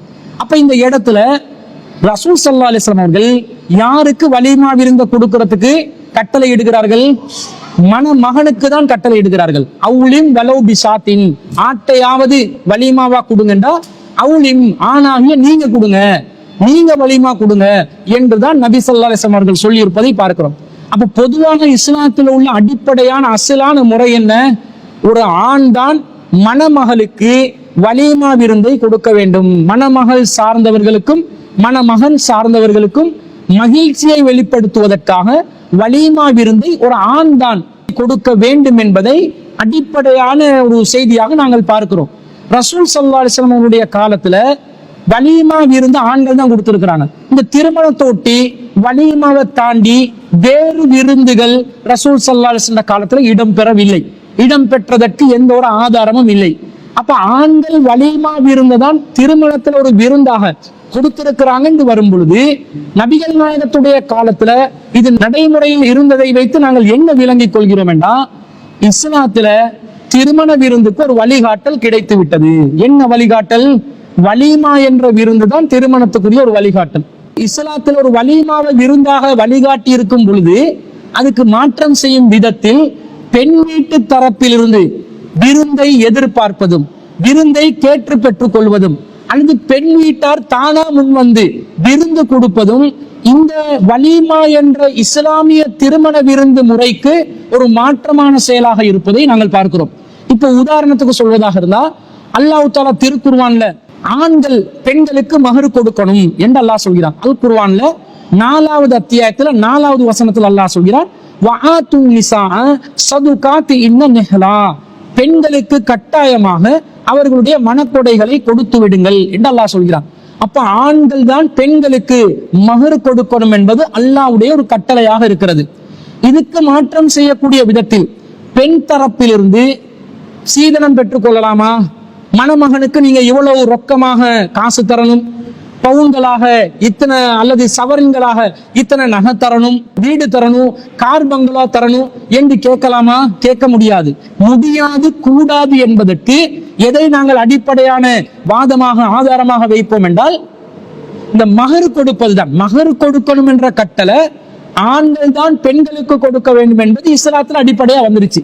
அப்ப இது கட்டளை ஆண்களுக்கு பிறப்பிக்கப்பட்ட பிறகு அந்த அசலுக்கு மாற்றம் செய்யும் விதத்துல பெண்களிடமிருந்து வரதட்சணை கேட்டு பெற்றுக் கொள்வது, வீடு வாசல் கேட்டு பெற்றுக் கொள்வது மார்க்கத்துல கூடாதா இல்லையா? கூடாது. ஒரு பெற்றோர் பெண்ணை பெற்றவர்கள் தானாக விரும்பி தன்னுடைய மகளுக்கு ஏதாவது ஒரு பொருளை கொடுத்தாங்கன்னா அவர்கள் ஏனைய பிள்ளைகளுக்கும் சமமாக கொடுத்திருக்கக்கூடிய நீதியை செலுத்தக்கூடிய நிலையில் அந்த பொருளாதாரத்தை செலவழிச்சிருந்தாங்கன்னா அது குற்றமாகாது, அவர்களா விரும்பி தர்றது. ஆனா கேட்டு பெறக்கூடியதை நாங்க வேண்டாம் என்று எதை வச்சு சொல்றோம்? இந்த மகர் கொடுப்பதை ஆண்களுக்கு அல்லாஹ் கட்டளையிட்டிருக்கிறான் என்றதை வச்சுதானே நாங்க புரிஞ்சுக்கொள்றோம். அப்ப இதை போல வலிமா என்ற விருந்துதான் ஆண்கள் கொடுக்கணும். அப்ப வெட்டிங் எடுக்கணும் என்று சொல்லி, அல்லது வெட்டிங் ஒன்றை நீங்க போடணும், பெண் வீட்டு விருந்து போடணும் என்று சொல்லி ஆண்கள் தரப்பிலிருந்து கட்டளையிட முடியாது. அப்படி கட்டளையிடுவதாக இருந்தால் நீங்க போட்டுதான் ஆகணும், பெண் வீட்டு விருந்து தந்துதான் ஆகணும் என்று சொன்னால் வலிமா ஆண்கள் கொடுக்க வேண்டும் என்ற அந்த நிலைமைக்கு, அந்த வழிமுறைக்கு அது மாற்றமாக இருக்கிறது என்பதை நாங்கள் அதிலிருந்து புரிந்து கொள்கிறோம். இப்போ ஒருத்தர் என்ன கேட்கிறாருன்னா, பெண் வீட்டு விருந்து போடுமாறு நாங்கள் கட்டளையிடவில்லை. இந்த நிலையில் பெண் தரப்பிலிருந்து அவர்களாக ஒரு விருந்தை போட்டால் அந்த விருந்து மார்க்கத்துல கூடாதா, ஹராமா என்று கேட்கிறார்கள். அப்ப ஹராமான ஒரு நிலைக்கு பெண் வீட்டு விருந்து செல்வதாக இருந்தால் அதுக்கு நேரடியாக நாங்கள் குர்ஆனிலிருந்து ஆதாரத்தை காட்ட வேண்டும், ஹதீஸிலிருந்து ஆதாரத்தை காட்ட வேண்டும். குர்ஆனிலிருந்தும் ஹதீஸிலிருந்தும் பெண் வீட்டு விருந்து வைக்க கூடாது, அது ஹராம் தான் என்று நேரடியாக காட்டக்கூடிய ஏதாவது ஒரு வசனம் இருக்குதா, ஒரு ஹதீஸ் இருக்குதான்னு கேட்டா இல்ல. எந்த ஆதாரமும் இல்லாத நிலையில ஹராம் என்ற நிலையில் அது கூடாது என்று சொல்வதற்கு நமக்கு மார்க்கம் அங்கீகாரம் தராது. என்றா ஹலால் ஹராம் ஏற்படுத்துவது அல்லாஹ்வுடைய அதிகாரத்தில் உள்ள விஷயம். அல்லாஹ் ஹலால் ஆக்காதோண்ட நாங்க ஹலாலாக்கவும் முடியாது, அல்லாஹ் ஹராம் ஆக்காதோண்ட நாங்கள் ஹராமாக்கவும் முடியாது. அப்ப பெண் வீட்டு விருந்து ஒருத்தர் கேட்டு பெற்றுக்கொண்டு தந்துதான் ஆகணும், அப்பதான் இந்த திருமணத்தை நாங்க செய்வோம் என்ற நிலைக்கு வந்தால் அந்த பெண் வீட்டு விருந்தை இஸ்லாம் அங்கீகரிக்காது. அது வலிமா விருந்து கொடுக்க வேண்டும் என்பதற்கு மாற்றமாக இருக்கிறது. இதை தாண்டி பெண் வீட்டை சேர்ந்தவர்கள் அவர்களாக விரும்பி ஒரு விருந்த போட வந்தா ஹராம் என்று அதை நாங்கள் தடுக்க முடியாது. ஆனால் நபிகள் நாயகத்துடைய காலத்துல எது வழக்கம், எது முறையா இருந்துச்சு? வலிமா என்ற முறை தானே முறையா இருந்துச்சு, வலிமா தானே விருந்தா இருந்துச்சு. இஸ்லாமிய திருமணத்துக்கு விருந்தாக ரசூல்லா வழிகாட்டினது வலிமா தானே. எனவே வலிமாவை நாங்கள் செய்து கொள்வோம், பெண் வீட்டு விருந்தை நாங்கள் தவிர்த்து கொள்வோம் என்று தவிர்த்து கொள்வதற்கு தான் நமக்கு ஆதாரம் கிடைக்கிறது. ஹராம் என்று கூடாது என்று கட்டளையிடுவதற்கு நேரடி ஆதாரம் கிடைக்கவில்லை. அதை தவிர்த்து கொள்ளணும். பெண் வீட்டு விருந்து ரசூல்லாவுடைய காலத்துல நடைமுறையில் இல்லாத, ரசூல்லாவினால் வழிகாட்டப்படாத, திருமணத்துக்கு ரசூல்லா வழிகாட்டின வலிமா விருந்து முறைக்கு மாற்றமாக இருக்கும் காரணத்தினால் தவிர்த்து கொள்ளக்கூடிய நிலையில் நம்முடைய பேணுதலுக்காக நாங்கள் தவிர்த்து கொள்ளலாமே தவிர ஹராம் என்ற நிலையில் அது கூடாது என்று சொல்லக்கூடாது என்பதுதான் நம்முடைய வாதமாக இருக்கிறது. ஆனா சில பேர் பெண் வீட்டு விருந்து கொடுக்கலாம் என்பதற்கு ஒரு ஹதீஸ ஆதாரமா காட்டுவாங்க. புகாரில வரக்கூடிய 5182வது ஹதீஸ், சஹல் இப்னு சஅத் அஸ்-ஸாயிதி ரலியல்லாஹு அவர்கள் அறிவிக்கக்கூடிய ஒரு செய்தியை அறிவிக்கிறாங்க. அதுல அபு உசைத் ஸாயிதி என்று சொல்லக்கூடியவர் தஅன் நபிய ஸல்லல்லாஹு அலைஹி வஸல்லம் வ அஸ்ஹாபஹு, ரசூலுல்லாஹையும் அவருடைய தோழர்களையும் விருந்துக்காக அழைத்தார்கள். ஃபமா ஸனஅ லஹும் தஆமன் வலா கர்ரபஹு இலைஹிம் இல்லா இம்ராஅத்துஹு உம்மு உசைத், ரசூலுல்லாஹ்வுக்காகவும் சஹாபாக்களுக்காகவும் உணவை தயாரித்ததும் அந்த உணவை பராமரித்ததும் உம்மு உசைத் என்று சொல்லக்கூடிய அபு உசைதுடைய மனைவிதான் செய்தார்கள் என்று ஒரு செய்தி வருகிறது. இந்த செய்தியை ஆதாரமா காட்டி என்ன சொல்லுவாங்க? உம்மு உசைத் அவர்கள் அபு உசைத் ரலியல்லாஹு அன்ஹு அவர்களுடைய அந்த திருமண விருந்தை கொடுத்தார்களா இல்லையா? கணவன் கொடுக்க வேண்டிய விருந்த உம்மு உசைத் ரலியல்லாஹு அன்ஹு அவர்கள் தானே கொடுத்தார்கள். எனவே பெண் வீட்டு விருந்து கொடுப்பதற்கு நமக்கு அனுமதி இருக்கிறது என்று இந்த ஹதீஸ் ஆதாரமா காட்டுவாங்க. ஆனா இந்த ஹதீஸ்ல உம்மு உசைத் ரலியல்லாஹு அன்ஹு அவர்கள் தனது கணவன் அபு உசைத் ரலியல்லாஹு அன்ஹு அவர்களுக்கு சார்பாக, அவருக்காக வேண்டி, அவருக்கு பகரமாக இவங்க விருந்து கொடுத்தாங்கன்னு வரல. ரசூலுல்லாஹ் விருந்து கலைச்ச நேரத்துல அந்த உணவு தயாரிச்சது, சமைச்சது யாருன்னு கேட்டா உம்மு உசைத் ரலியல்லாஹு அன்ஹு அவர்கள். அப்படித்தானே ஒரு விருந்துக்கு நாங்க நண்பர்களை கூப்பிடுவோம், விருந்துக்கு கூப்பிடுற நாங்க தான் சமைப்போமா? பெரும்பாலும் மனைவி தான் சமைப்பாங்க. அப்ப மனைவி சமைக்கிறாங்கன்றதுனால அந்த விருந்து கொடுத்தது மனைவி என்று ஆக மாட்டாது. மனைவி சமைத்து அதை பராமரிக்கிற காரியம் செஞ்சாங்க. இந்த செய்தியிலிருந்து மனைவி வீட்டில் ஒரு உணவை சமைத்து வரக்கூடிய விருந்தினருக்கு நேரில் வந்து பராமரிக்கலாம் என்றது நமக்கு பராமரிப்பதற்கு ஆதாரம் கிடைக்குதே தவிர, மனைவி அந்த விருந்தை தனது கணவனுக்காக வேண்டி திருமண விருந்தாகவே கொடுத்தார்கள் என்பதற்கு இந்த செய்தியில எந்த ஆதாரத்தையும் நாங்கள் பார்க்க முடியவில்லை. அப்ப உம்மு உசைத் ரலியல்லாஹு அன்ஹா அவர்கள் கணவன் சார்பாக சமைத்தார்களே தவிர கணவனுக்காக வேண்டி திருமண விருந்து கொடுத்தாங்க இந்த செய்தி வராததுனால இது பெண் வீட்டு விருந்துக்கு ஆதாரம் ஆகாது. அப்ப பெண் வீட்டு விருந்து ஒருத்தர் கொடுப்பது ஹராம் இல்லை, மார்க்கம் அதை தடை செய்வதற்கு நேரடி ஆதாரங்கள் இல்லை. ஆனால் வலிமா தான் ரசூலோட காலத்துல வழிமுறை, வலிமா தான் இஸ்லாத்துல காட்டப்பட்ட வழிமுறை. அந்த வழிமுறையை தான் நாங்கள் கடைபிடிக்க வேண்டும். பெண் வீட்டு விருந்தை நாங்கள் தவிர்த்து கொள்ள வேண்டும். கூடாது என்று சொல்வதற்கு ஆதாரம் இல்லை என்பதனால பெண் வீட்டு விருந்துக்கு போய் நாங்க கலந்து கொண்டே ஆகணும் என்ற மாதிரி அதை யாராலும் நிர்பந்திக்க முடியாது. ரசூலுல்லாஹி காலத்தில் உள்ள நடைமுறைக்கு மாற்றமான ஒரு காரியமாக இருப்பதனால அதை நாங்கள் தவிர்த்து கொள்வதற்கு முழுமையான உரிமை இருக்கிறது. இதை ஒரு சமூக உணர்வோடு, திருமணம் என்பது இலகுவாக நடத்தப்பட வேண்டும், திருமணம் என்பது குறைந்த செலவில் நடத்தப்பட வேண்டும். சடங்கு சம்பிரதாயங்கள் திருமணத்துக்கு அதிகமாக வந்தால் என்ன நடக்கும் தெரியுமா?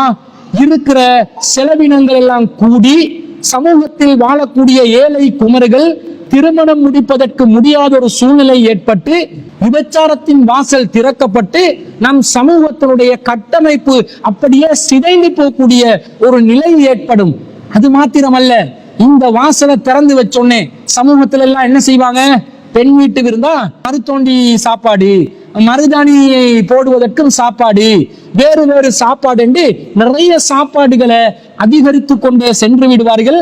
எனவே ரசூலுல்லாஹ் காட்டி தந்த அந்த வலீமா என்ற விருந்தோடு நாங்கள் பேணுதலாக இருந்து கொள்ள வேண்டும். வலீமாவுக்காக வருபவர்கள், வீட்டுக்காக வேண்டி பெண் தரப்புல உறவினர்கள் முந்தின நாள் வந்து சேர்றாங்க, அடுத்த நாள் வலீமா இருக்குது. அப்ப வீட்டுக்கு வந்தவங்களுக்காக வேண்டி ஒருத்தர் சமைச்சு கொடுக்குறாரு, இது பரவாயில்லையான்னு கேட்டா இதுக்கு குற்றம் பிடிக்க முடியாது. ஏனென்றா அது வீட்டுக்கு வந்தவங்க திருமணத்துக்காக வந்தாலும் சரி, வேறொரு நாள்ல சாதாரணமாக நிலையில வந்தாலும் சரி, அவங்க வந்த நேரத்தை கவனிச்சு சாயங்கால நேரம் வந்தாங்கன்னா ஒரு டீ பிஸ்கட்டை கொடுப்போம், பகல் நேரத்துல வந்தாங்கன்னா சாப்பிட்டீங்களான்னு கேட்போம், இல்லைன்னா சாப்பாடை கொடுப்போம்.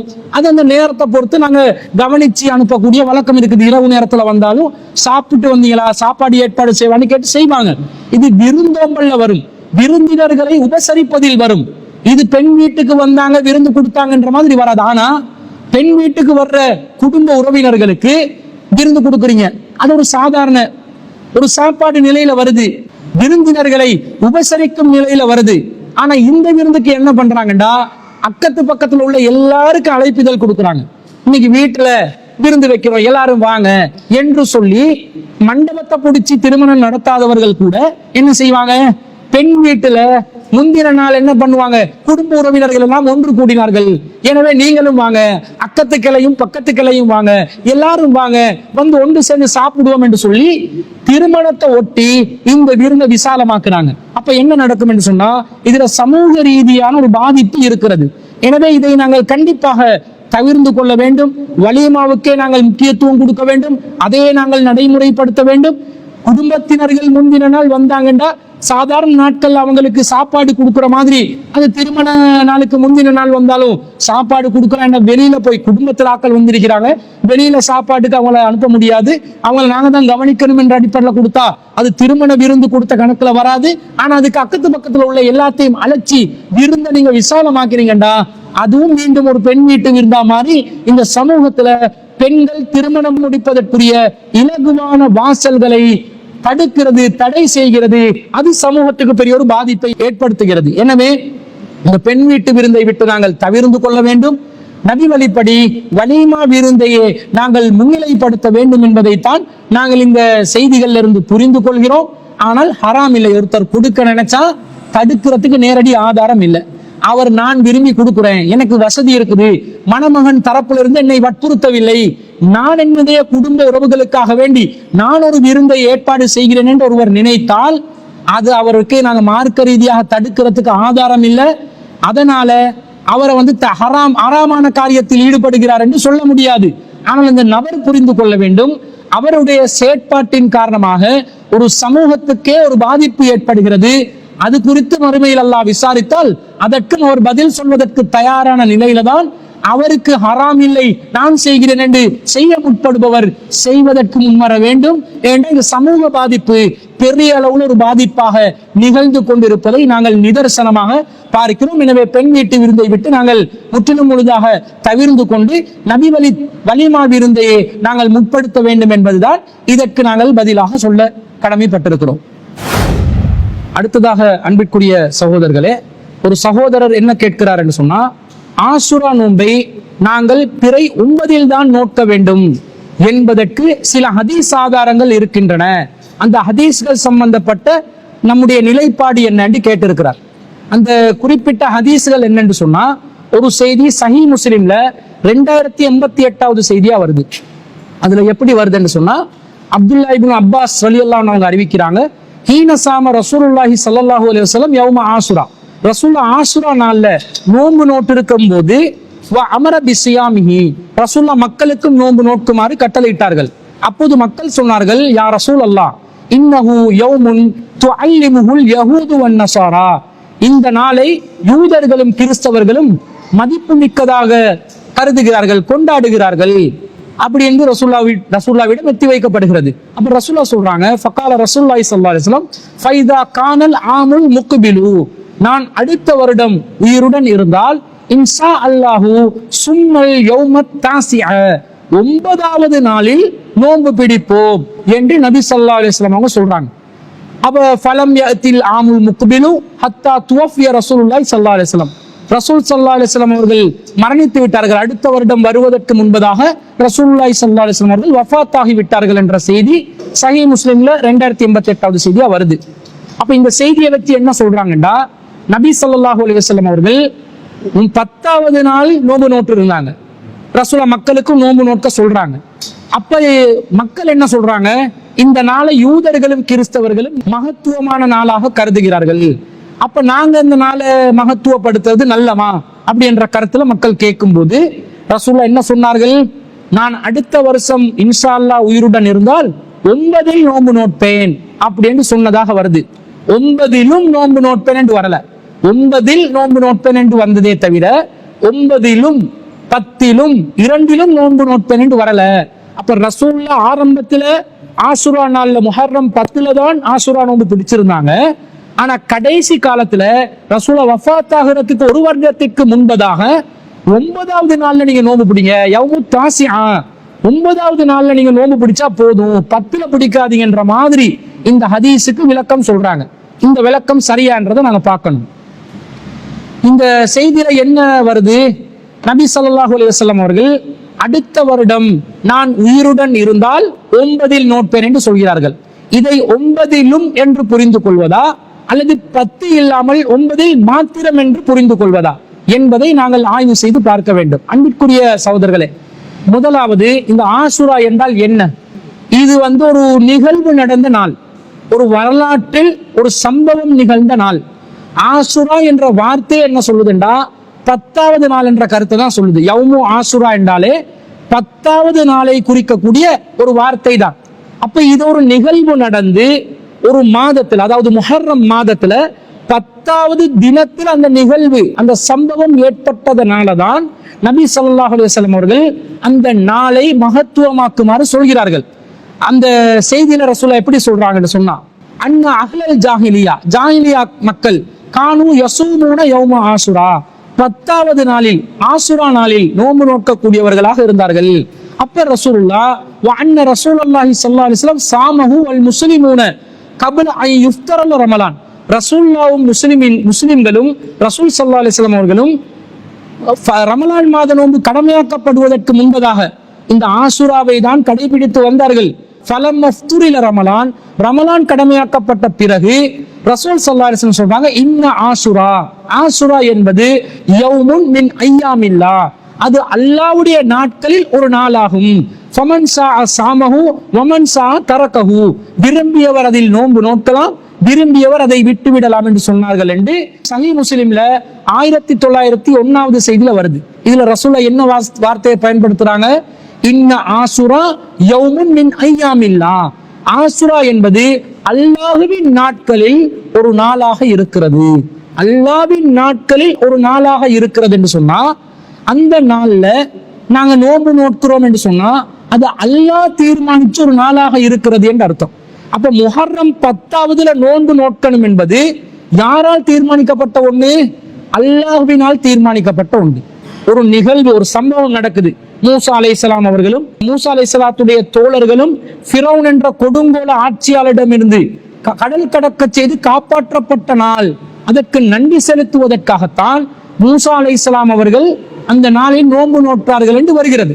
அப்ப அந்த நாள்ல ஒரு நிகழ்வு ஏற்பட்டு ஒரு சம்பவம் நடந்து அல்லாஹ்வுடைய அருள் ஒரு சமூகத்துக்கு கிடைத்ததனால அந்த நாளில் மூசா அலைஹிஸ்ஸலாம் அவர்களும் அவருடைய தோழர்களும் நோன்பு நோற்றதனால நபி ஸல்லல்லாஹு அலைஹி வஸல்லம் அவர்கள் அந்த நாள்ல நோன்பு நோட்டாங்க. அது அல்லாஹ்வின் நாளில் ஒரு நாளாக இருக்கிறது. அப்ப அந்த நாள்ல ஒரு மாற்றத்தை ஏற்படுத்தலுமா? 10 வேணாம் 9 என்று ஆக்கலுமா? நடந்த வரலாறு மாத்திர மாதிரி இது வருகிறதா இல்லையா? அதனால 9ல ரசூலுல்லாஹ் மாத்தினாங்க என்ற கருத்துல சஹீஹ் முஸ்லிம்ல 2088வது செய்தியை நாங்க புரிந்து கொள்ளக்கூடாது. அது அல்லாஹ்வின் நாளான ஒரு முஹர்ரம் மாதம் 10வது நாள்ல தான் நிகழுது. அந்த நாளை நாங்க நோன்பு பிடிச்சு அடுத்த வருஷமும் மேலதிகமாக 9லும் நோன்பு நோட்டுக் கொள்ள வேண்டும் என்ற கருத்துல தான் அந்த செய்தியை நாங்க புரிஞ்சு கொள்ளணும் என்று இதன் மூலம் விளங்கிக் கொள்கிறோம். அடுத்ததாக இன்னும் வருகிறது. நபி ஸல்லல்லாஹு அலைஹி வஸல்லம் அவர்கள் சொன்னதாக ஜாமிஉ திர்மிதியில 686வது செய்தியில வருது, அமர ரசூலுல்லாஹி ஸல்லல்லாஹு அலைஹி வஸல்லம் பிஸௌமி ஆஷுரா யௌமுல் ஆஷிரி. நபி ஸல்லல்லாஹு அலைஹி வஸல்லம் அவர்கள் ஆஷுரா நோன்பை முஹர்ரம் 10வது நாளில் நோக்குமாறு தான் கட்டளையிட்டார்கள் என்று வருகிறது. அப்ப 10வது நாள்ல ரசூலுல்லாஹ் கட்டளையிட்டு இருக்கிறாங்க. ஏற்கனவே 10ல கட்டளையிட்டு இருந்தால் அந்த கட்டளையை ரத்து செய்து விட்டு 9ல நோக்க சொல்லி ரசூலுல்லாஹ் சொல்லியிருப்பாங்க. நீங்க 10 ரத்து செஞ்சிருங்க, இனிமேல் 10 தேவையில்லை, 10 சொல்லிட்டேன், இனிமேல் 10 இல்ல 9 தான் என்று நபி ஸல்லல்லாஹு அலைஹி வஸல்லம் அவர்கள் சொல்லி இருப்பார்கள். 10 தான் அசலான நாள். அப்ப 10ல நோன்பு நோக்கணும் என்றது ஏற்கனவே ரசூலோட கட்டளையில இருக்குது. அதை ரத்து செய்துவிட்டு ரசூலுல்லாஹ் 9ல் நோக்குமாறு சொல்லவில்லை. அப்படி சொல்லி இருந்தால் 9ல தான் நோக்கணும் என்று புரிந்து கொள்ளலாம். ரத்து செய்யாத நிலையில் அடுத்த வருஷம் நான் 9ல் நோட்பேன் என்றா 10லும் 9லும் சேர்த்து நோக்க வேண்டும் என்றுதான் இதை நாங்கள் புரிந்து கொள்ள வேண்டும். அடுத்ததாக இந்த 9வது நாள்ல தான் ஆஷுரா நோன்பு பிடிக்கணும் என்று சொல்லக்கூடியவர்கள் என்ன கருத்துல சொல்றாங்க? யூதர்களுக்கு மாற்றம் செய்ய சொல்லிட்டாங்க ரசூலுல்லாஹ். யூதர்கள் அந்த 10வது நாளை புனிதமாக்குறதுனால அவங்களுக்கு மாற்றம் செய்வதற்காக வேண்டி நாங்க 9ல நோக்கணும் என்றுதான் ரசூலுல்லாஹ் எங்களுக்கு வழிகாட்டினாங்க என்ற மாதிரி ஒரு கருத்தை பதிவு செய்கிறார்கள். அன்பிற்குரியவர்களே, இந்த கருத்தும் ஏற்புடைய ஒரு கருத்து இல்லை. ஏனென்றால் யூதர்கள் 10வது நாள்ல நோன்பு நோற்றார்கள் என்ற செய்தி ரசூல் ஸல்லல்லாஹு அலைஹி வஸல்லத்துக்கு அப்பதான் தெரியும் என்றது இல்லை, அதுக்கு முன்னாடியே தெரியும்.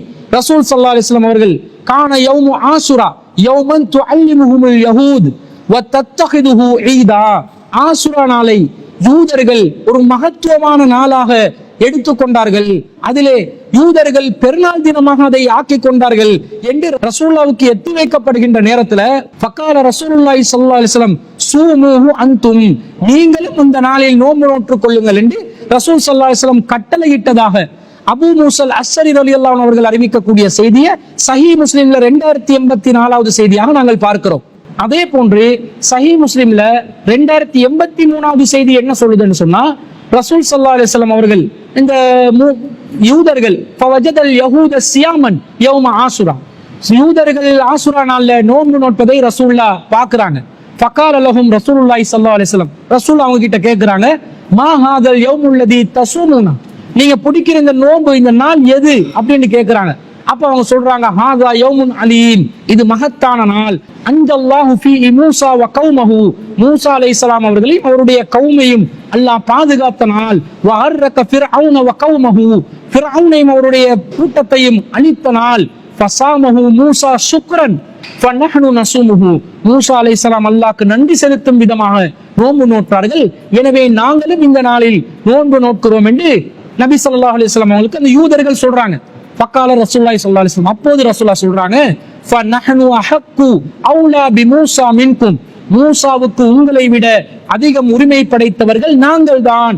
ஃபஸாமஹு ரசூலுல்லாஹி ஸல்லல்லாஹு அலைஹி வஸல்லம் வ அமர பிஸியாமிஹி, ரசூலுல்லாஹ் அந்த நாளில் நோன்பு நோற்றார்கள், மக்களுக்கும் நோன்பு நோக்குமாறு கட்டளையிட்டார்கள் என்று சஹீஹ் முஸ்லிம்ல 2083வது செய்தியில வருது. இதை அப்துல்லா இப்னு அப்பாஸ் எல்லாம் அறிவிக்கிறாங்க. அப்ப ரசூலுல்லாஹ்க்கு ஏற்கனவே யூதர்கள் அந்த நாள்ல நோன்பு நோக்கிறது தெரியும் போது ரசூலுல்லாஹ் 10ல பிடிக்காதீங்க 9ல பிடிங்கன்னு மாத்தல. ரசூலுல்லாஹ் அந்த நாள்ல நோன்பு பிடிச்சாங்க, மக்களுக்கும் அந்த நாளில் நோன்பு பிடிக்குமாறு கட்டளையிட்டார்கள் என்றுதான் வருகிறது. 9க்கு மாத்தினாங்க, 10 ரத்து செய்தார்கள் என்று வரவில்லை. ரசூலுல்லாஹ் 10ல் தான் நோன்பு நோற்றார்கள். மேலதிகமா என்ன செய்யறாங்கடா, அடுத்த வருஷம் உசுரோட இருந்தா எக்ஸ்ட்ராவாக 9லை நான் நோட்பேன் என்றாங்க. அப்ப யூதர்களுக்கு மாற்றம் செய்வதற்காக 9 எக்ஸ்ட்ராவா சேர்த்து கொண்டாங்களே தவிர, யூதர்கள் 10வது நாள்ல நோன்பு பிடிச்சத ரசூல் ஸல்லல்லாஹு அலைஹி வஸல்லம் தெரிஞ்ச பிறகு 10 விட்டு ரத்து செய்து ரசூலுல்லாஹ் 9ஐ கொண்டு வந்தார்கள் என்ற கருத்து இந்த ஹதீஸுக்கு மாற்றமாக இருப்பதை நாங்கள் பார்க்கிறோம். அப்ப நபி ஸல்லல்லாஹு அலைஹி வஸல்லம் அவர்கள் பிறை 10ல் தான் ஆஷுரா என்றதை அடிப்படையாக நோட்டு இருக்கிறாங்க. பிறை 9ல நோட்பேன் என்று சொன்னது 10ஐயும் சேர்த்து 9லும் நோட்க வேண்டும் என்ற கருத்தில் சொன்னார்கள் என்பதைத்தான் சஹீஹ் முஸ்லிம்ல வரக்கூடிய அந்த செய்தியை நாங்கள் புரிந்து கொள்ள வேண்டும் என்பது மேல நான் சொன்ன செய்திகள்ல இருந்து நாங்க புரிந்து கொள்ளலாம். இன்னொரு செய்தியை ஆதாரமா காட்டுறாங்க. என்ன ஆதாரமா காட்டுறாங்கடா, சஹீஹ் முஸ்லிம்ல வரக்கூடிய 2087வது செய்தி. அதுல ஒரு தாபி ஒருவர், அஹ்கம் இப்னு அல் அர்ஜ் என்று சொல்லக்கூடிய தாபி ஒருவர் இப்னு அப்பாஸ் ரலியல்லாஹு அன்ஹு அவர்களை சந்திப்பதற்காக செல்கிறார்கள். அந்த நேரத்துல இன்தஹைது இலா இப்னு அப்பாஸின் ரலியல்லாஹு அன்ஹுமா வஹுவ முத்தவஸ்ஸிதுன் ரிதாஹு ஃபீ ஸம்ஸம். ஸம்ஸம் கிணற்றுக்கு அருகில் தனது மேல் துண்டை தலையணையாக வைத்து சாய்ந்திருந்த இப்னு அப்பாஸ் ரலியல்லாஹு அன்ஹு அவர்களிடம் நான் சென்றேன். அந்த நேரத்துல ஃபகுல்து லஹு அக்பிர்னி அன் ஸௌமி ஆஷுரா, ஆஷுரா நோன்பை பற்றி எனக்கு அறிவியுங்கள் என்று நான் சொன்னேன். ஃபகால, இப்னு அப்பாஸ் அவர்கள் சொன்னார்கள், இதா ரஅய்த ஹிலாலல் முஹர்ரமி, முஹர்ரமுடைய பிறையை நீங்கள் கண்டால் ஃபஅதுத், நாட்களை எண்ணிக்கொள்ளுங்கள். வ அஸ்பிஹ் யௌமத் தாசிஇ ஸாயிமன், 9வது நாளில் நோன்பு நோற்றவராக இருங்கள் என்று எனக்கு இப்னு அப்பாஸ் ரலியல்லாஹு அன்ஹு அவர்கள் சொன்னார்கள். குல்து, நான் கேட்டேன், ஹாகதா கான ரசூலுல்லாஹி ஸல்லல்லாஹு அலைஹி வஸல்லம் யஸூமுஹு, இவ்வாறுதான் ரசூல் ஸல்லல்லாஹு அலைஹி வஸல்லம் அவர்கள் நோன்பு நோற்றார்களா என்று கேட்டதற்கு கால நஅம், ஆம் அவ்வாறுதான் என்று இப்னு அப்பாஸ் ரலியல்லாஹு அன்ஹு அவர்கள் சொன்னார்கள் என்ற செய்தி சஹீஹ் முஸ்லிம்ல வருது. அப்ப இந்த செய்தியில இப்னு அப்பாஸ் ரலியல்லாஹு அன்ஹு அவர்கள் பிறை 9ல தானே நோன்பு நோக்க சொல்றாங்க. முஹர்ரம் மாதம் பிறை கண்டதிலிருந்து நாட்களை எண்ணிக்கொள்ளுங்க, 9வது நாள்ல தான் நீங்க நோன்பு நோற்று இருக்கணும் என்று சொல்லி இப்னு அப்பாஸ் ரலியல்லாஹு அன்ஹு சொல்ல, ரசூலுல்லாஹ் இப்படிதான் செய்தார்களான்னு கேட்ட நேரத்தில் ஆமா ரசூலுல்லாஹ் இப்படிதான் சொன்னாங்க என்று இப்னு அப்பாஸ் ரலியல்லாஹு அன்ஹு அவர்கள் அறிவிக்கிறார்களே, அப்ப நாங்க பிறை 9ல தானே நோன்பு நோக்க வேண்டும் என்று பிறை 9ல தான் ஆஷுரா நோன்பை நோக்க வேண்டும் என்பவர்கள் ஆதாரமாக காட்டுகிறார்கள். ஆனா இந்த செய்தியை நீங்கள் நன்றாக கவனித்து பாருங்கள். இந்த செய்தியில வாசகங்கள் நபி ஸல்லல்லாஹு அலைஹி வஸல்லம் அவர்கள் பிறை 9ல் ஆஷுரா நோன்பு நோக்கும் வழக்கமுடையவராக இருந்தார்கள் என்று வருகிறது. எப்படி வருது? அவர் கேட்கிறார், ஃபகுல்து ஹாகதா கான ரசூலுல்லாஹி ஸல்லல்லாஹு அலைஹி வஸல்லம் யஸூமுஹு, ரசூலுல்லாஹ் பிறை 9ல் தான் இப்படி நோன்பு நோக்கக்கூடிய வழக்கத்தில் இருந்தார்களா? அதற்கு இப்னு அப்பாஸ் ரலியல்லாஹு அன்ஹு அவர்கள் நஅம், ஆம் அப்படிதான் ரசூலுல்லாஹ் இருந்தார்கள் என்று வருகிறது. நபி ஸல்லல்லாஹு அலைஹி வஸல்லம் தன்னுடைய வாழ்க்கையில எப்பயாவது முஹர்ரம் 9ஆம் தேதி நோன்பு நோட்டு இருக்கிறார்களா? இல்ல. அந்த சஹீஹ் முஸ்லிம்ல 2088வது செய்தியில கூட என்ன வருது? ஃபைஸா கானல் ஆமுல் முக்பிலு, அடுத்த வருஷம் வந்தால் இன்ஷா அல்லாஹ், அல்லாஹ் நாடினால் சுன்னா யௌமத் தாசிஅ, நாம் 9வது நாளில் நோன்பு நோட்போம் என்று நபி ஸல்லல்லாஹு அலைஹி வஸல்லம் அவர்கள் சொன்னதாகத்தான் வருகிறது.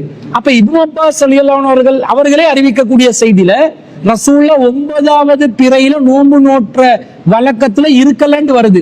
ஆனா இந்த செய்தி என்ன சொல்லுது? நபி ஸல்லல்லாஹு அலைஹி வஸல்லம் அவர்கள் 9வது நாள்ல நோன்பு பிடிக்கும் வழக்கம் உள்ளவர்களாக இருந்தார்களான்னு கேட்கும் பொழுது ஆமா என்று இப்னு அப்பாஸ் ரலியல்லாஹு அன்ஹு அவர்கள் எதை ரசூல் ஸல்லல்லாஹு அலைஹி வஸல்லம் தன் வாழ்க்கையிலே செய்யலையோ அதை செய்ததாக ரசூலுல்லாஹ் மீது இட்டுக்கட்டி சொன்ன மாதிரி இந்த செய்தி வருது. அப்ப இப்னு அப்பாஸ் ரலியல்லாஹு அன்ஹு அவர்கள் இப்படி சொல்லி இருப்பார்களா? கண்டிப்பாக சொல்லி இருக்க மாட்டார்கள். அப்ப சஹீஹ் முஸ்லிம்ல வரக்கூடிய 2087வது செய்தி கருத்து குழப்பம் உள்ள செய்தி. இப்னு அப்பாஸ் ரலியல்லாஹு அன்ஹு அவர்கள் அவருடைய சொந்த கூற்றாக நீங்க முஹர்ரம் 9ல நோன்பு பிடிங்க, முஹர்ரம் பிறைய பாருங்க, நாளை கணக்கு பண்ணுங்க, 9ல நோன்பு பிடிங்கன்றத அவருடைய சொந்த கூற்றாக சொல்லி இருந்தால் அந்த சொந்த கூட்டுக்கு நாங்க எதுக்கு மார்க்க சாயல் பூசணும்? அதை நாங்க எதுக்கு கடைப்பிடிக்கணும்? அதை கடைப்பிடிக்கணும் என்ற தேவை நமக்கு இல்லை. காரணம் நபி தோழர்களுக்கு வஹி வராது. நபித்தோழர்கள் மார்க்கம் என்று புதிதாக ஒன்று உருவாக்கி சொல்ல தகுதி படைத்தவர்கள் அல்ல. அல்லாஹ்வும் ரசூலும் தான் இந்த மார்க்கத்தை முழுமைப்படுத்தி இருக்கிறார்கள். அவர்கள் தான் இந்த மார்க்கத்தை சொல்ல வேண்டும் என்பதை நாம் பல குர்ஆன் வசனங்கள்ல இருந்தும் ஹதீஸ்கள்ல இருந்தும் விளங்கி வைத்திருக்கிறோம். அப்ப ஒரு நபித்தோழருடைய சொல் மார்க்க ஆதாரமாக ஆகாது என்பதனால இப்னு அப்பாஸ் ரலியல்லாஹு அன்ஹு அவர்கள் சொந்த கூற்றாக பிறை 9 நீங்கள் ஆசுரா நோன்பு பிடிங்க என்று சொல்லி இருப்பதை நாங்கள் ஏற்க வேண்டிய அவசியம் இல்லை. ஆனா அந்த செய்தியில என்ன வருது? ரசூலுல்லாஹ்வை தொடர்பு படுத்தி வருது. ரசூலுல்லாஹ் 9 முஹர்ரம் நோன்பை நோக்கக்கூடியவர்களாக இருந்தார்கள் என்று வருகிறது. அது ரசூலுல்லாஹ்வுடைய வளமையான போங்குக்கு மாற்றமாக இருப்பதை நாங்கள் பார்க்கிறோம். எனவே இந்த சஹீஹ் முஸ்லிம்ல 2087வது செய்தி ஒரு கருத்து குழப்பம் உள்ள செய்தியாக இருப்பதனால நாங்க பிறை 9 நோன்பு நோக்க வேண்டும் என்ற கருத்தை ஏற்க முடியாததாக இருக்கிறது. ரசூலுல்லாஹ் முஹர்ரம் 10 தான் தெரிவு செய்து நோன்பு நோட்டு இருக்கிறார்கள் என்பதற்கு ஏராளமான ஆதாரங்களை நாங்கள் பார்க்கிறோம். அதனால 10லையும் 9லையும் சேர்த்து பிடிக்கணும் என்றதுதான் சரியான நிலைப்பாடு. 9ல பிடிக்கணும் என்பது யூதர்களுக்கு மாற்றம் செய்வதற்காக ஆசுரா 10 என்ற இயல்பை அல்லாஹ்வின் நாட்களில் ஒரு நாளாக இருந்ததை ரத்து செய்துவிட்டு ரசூலுல்லாஹ் 9ல் பிடிக்க சொன்னார்கள் என்ற கருத்தில் நாங்கள் அதை புரிந்து கொள்ள கூடாது. ரசூலுல்லாஹ் ஆசுரா 10லையும் பிடிச்சாங்க. அடுத்த வருஷம் நான் உயிருடன் இருந்தால் 9ல் பிடிப்பேன் என்ற 9லும் சேர்த்து பிடிப்பேன் என்ற கருத்தில் தான் அதை நாங்கள் புரிந்து கொள்ள வேண்டும் என்பது இந்த ஆதாரங்களிலிருந்தும் இந்த வாதங்களிலிருந்தும் நாங்கள் புரிந்து கொள்கிறோம். நபி ஸல்லல்லாஹு அலைஹி வஸல்லம் அவர்கள் யூதர்களுக்கு மாற்றம் செய்வதற்காக 10லையும் 9லும் நோட்பதாக வருகிறதே, அந்த செய்தியில அடுத்த வருடம் நான் உயிருடன் இருந்தால் 9ல பிடிப்பேன் 9லும் பிடிப்பேன் என்று நாங்கள் கருத்து கொள்றோமே, ஏன் ரசூலுல்லாஹ் யூதர்களுக்கு மாற்றம் செய்வதற்காக 10ஐயும் 11ஐயும் தெரிவு செய்யவில்லை அப்படின்னு ஒரு கேள்வி கேட்கிறாங்க. இது கேள்வியை பார்க்கும்போது ஒரு லாஜிக்கான கேள்வி மாதிரி விளங்கும். ரசூலுல்லாஹ் 10ல ஆசுரா நோன்பு பிடிக்கிறாங்க. அப்ப யூதர்கள் அதை மகத்துவம் படுத்துறதாக எத்தி வைக்கப்படுது. அடுத்த வருஷம் நான் 9லும் பிடிப்பேன் என்று நபி ஸல்லல்லாஹு அலைஹி வஸல்லம் அவங்க சொல்வதாக இருந்தால் ரசூலுல்லாஹ் ஆசுரா 10ல தானே இருக்கிறாங்க. நாளைக்கு நாங்க 11ல பிடிச்சி யூதருக்கு மாற்றம் செய்வோம் 10 11 ஆக்கல, ஏன் 9 அடுத்த வருஷம் என்று ஆக்கி ரசூலுல்லாஹ் 9ல பிடிக்காத நிலையிலே மௌத்தா போற நிலை ஏன் ஏற்படுகிறது என்ற கேள்வி ஒரு நியாயமான கேள்விதான். இந்த விஷயத்தை நாங்க புரிஞ்சு கொள்ளணும். ரசூலுல்லாஹ் மார்க்கம் என்று ஒன்று தீர்மானிக்கிறது சொந்த கருத்தா தீர்மானிக்க முடியாது.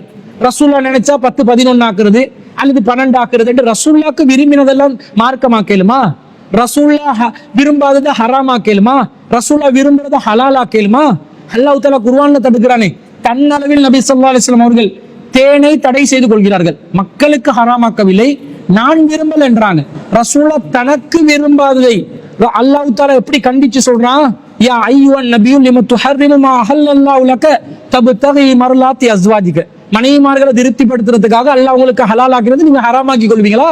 நபியை இப்படி செய்வீங்கன்னு அல்லாஹ் கண்டிக்கிறான். 66வது அத்தியாயத்துல 1வது வசனம். அப்ப ரசூலுல்லாஹ் விரும்பினதெல்லாம் மார்க்கமாக்க இயலாது. இன்னும் ஏராளமான சான்றுகள் இதற்கு நாங்கள் முன்வைக்கலாம். அப்ப முஹர்ரம் 10ல பிடிக்கிற ஆசுராவை யூதர்களுக்கு மாற்றம் செய்வதற்கு மூசா அலைஹிஸ்ஸலாத்துக்கு அதிகம் அருகதையுடையவர்கள் என்பதனால யூதர்களுக்கு மாற்றம் செய்யும் விதத்தில் பிடிப்பதாக இருந்தால் 9ல் பிடிக்க வேண்டும் என்பது யாருடைய விருப்பம்? அல்லாஹ்வுடைய விருப்பம். யூதர்களுக்கு எதில மாற்றம் செய்யணும், எப்படி மாற்றம் செய்ய வேண்டும் என்பதை அல்லாஹ் தான் தீர்மானிக்கணும். நபி கூட தான் விரும்பி தீர்மானிக்க இயலாது. நபி ஸல்லல்லாஹு அலைஹி வஸல்லம் அவங்க ஆரம்பத்துல 16 17 மாதங்கள் மஸ்ஜிதுல் அக்ஸாவை நோக்கி தான் அதை கிப்லாவாக கொண்டு தொழுது கொண்டிருந்தார்கள். ரசூலுல்லாஹ் விரும்புறாங்க, நான் காபத்துல்லாவை நோக்கி தொழ வேண்டும், அதுதான் கிப்லாவாக அமைய வேண்டும் என்று விரும்புறாங்க.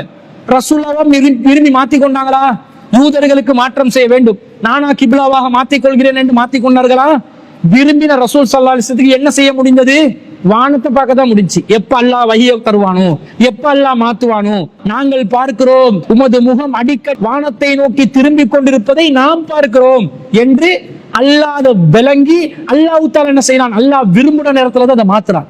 இப்ப யூதர்களுக்கு மாற்றம் செய்ய வேண்டும் என்பது அல்லாஹ்வின் அதிகாரத்தில் அல்லாஹ் தீர்மானிக்கிற ஒன்றே தவிர அது இறை தூதர் தானாக தீர்மானிக்க முடியாது. எனவே ரசூலுல்லாஹ் 10ல இருந்தவங்களுக்கு நாளைக்கு பிடிச்சு 11 என்று சொல்லி யூதர்களுக்கு மாற்றம் செய்திருக்கலாம். அது ரசூலுல்லாஹ்க்கு முடியாதா? செய்ய முடியும். ஆனா அது அல்லாஹ்வின் விருப்பத்தில் உள்ளதா? இல்லை. அல்லாஹ்வுடைய விருப்பத்துல எது இருக்குது? யூதர்களுக்கு மாற்றம் செய்வதற்கு நோன்பு பிடிக்கணும், 9லையும் 10லையும் பிடிக்கணும். அந்த 9 ரசூலுல்லாஹ் கடந்து வந்ததனால 10ல இருந்ததுனால அடுத்த வருஷம் இன்ஷா அல்லாஹ் பாப்போம் என்றாங்க. ரசூல் உயிரோடன் இருக்கவில்லை, வஃபாத்தாகி விட்டார்கள். எனவே நபி ஸல்லல்லாஹு அலைஹி வஸல்லம் பிடிக்கல. அப்ப நாங்க என்ன செய்யணும்? ஆசுரா 10வது நாள் தான் அசலானது, அந்த நாள் தான் பிடிக்கிறது. மார்க்க ரீதியான நிகழ்வு, அல்லாஹ்வின் நாட்களில் ஒரு நாளாக ஆசுரா வந்து விட்டது. யூதர்களுக்கு மாற்றம் செய்வதற்காக 9ஐயும் சேர்த்து பிடிக்கணும் என்பதனால ரசூல் அடுத்த வருஷம் உசுரோடு இருந்தா 9ல பிடிப்பேன் என்று சொன்னாங்கன்றதையும் வச்சு 9லும் பிடிக்கணும் என்று நாங்க விளங்கணுமே தவிர 9ல் தான் பிடிக்கணும் என்பது அது மார்க்கத்துக்கு ஏற்புடைய கருத்தாக இல்லவென்பதையும் நாங்கள் இதன் மூலமாக புரிந்து கொள்கிறோம்.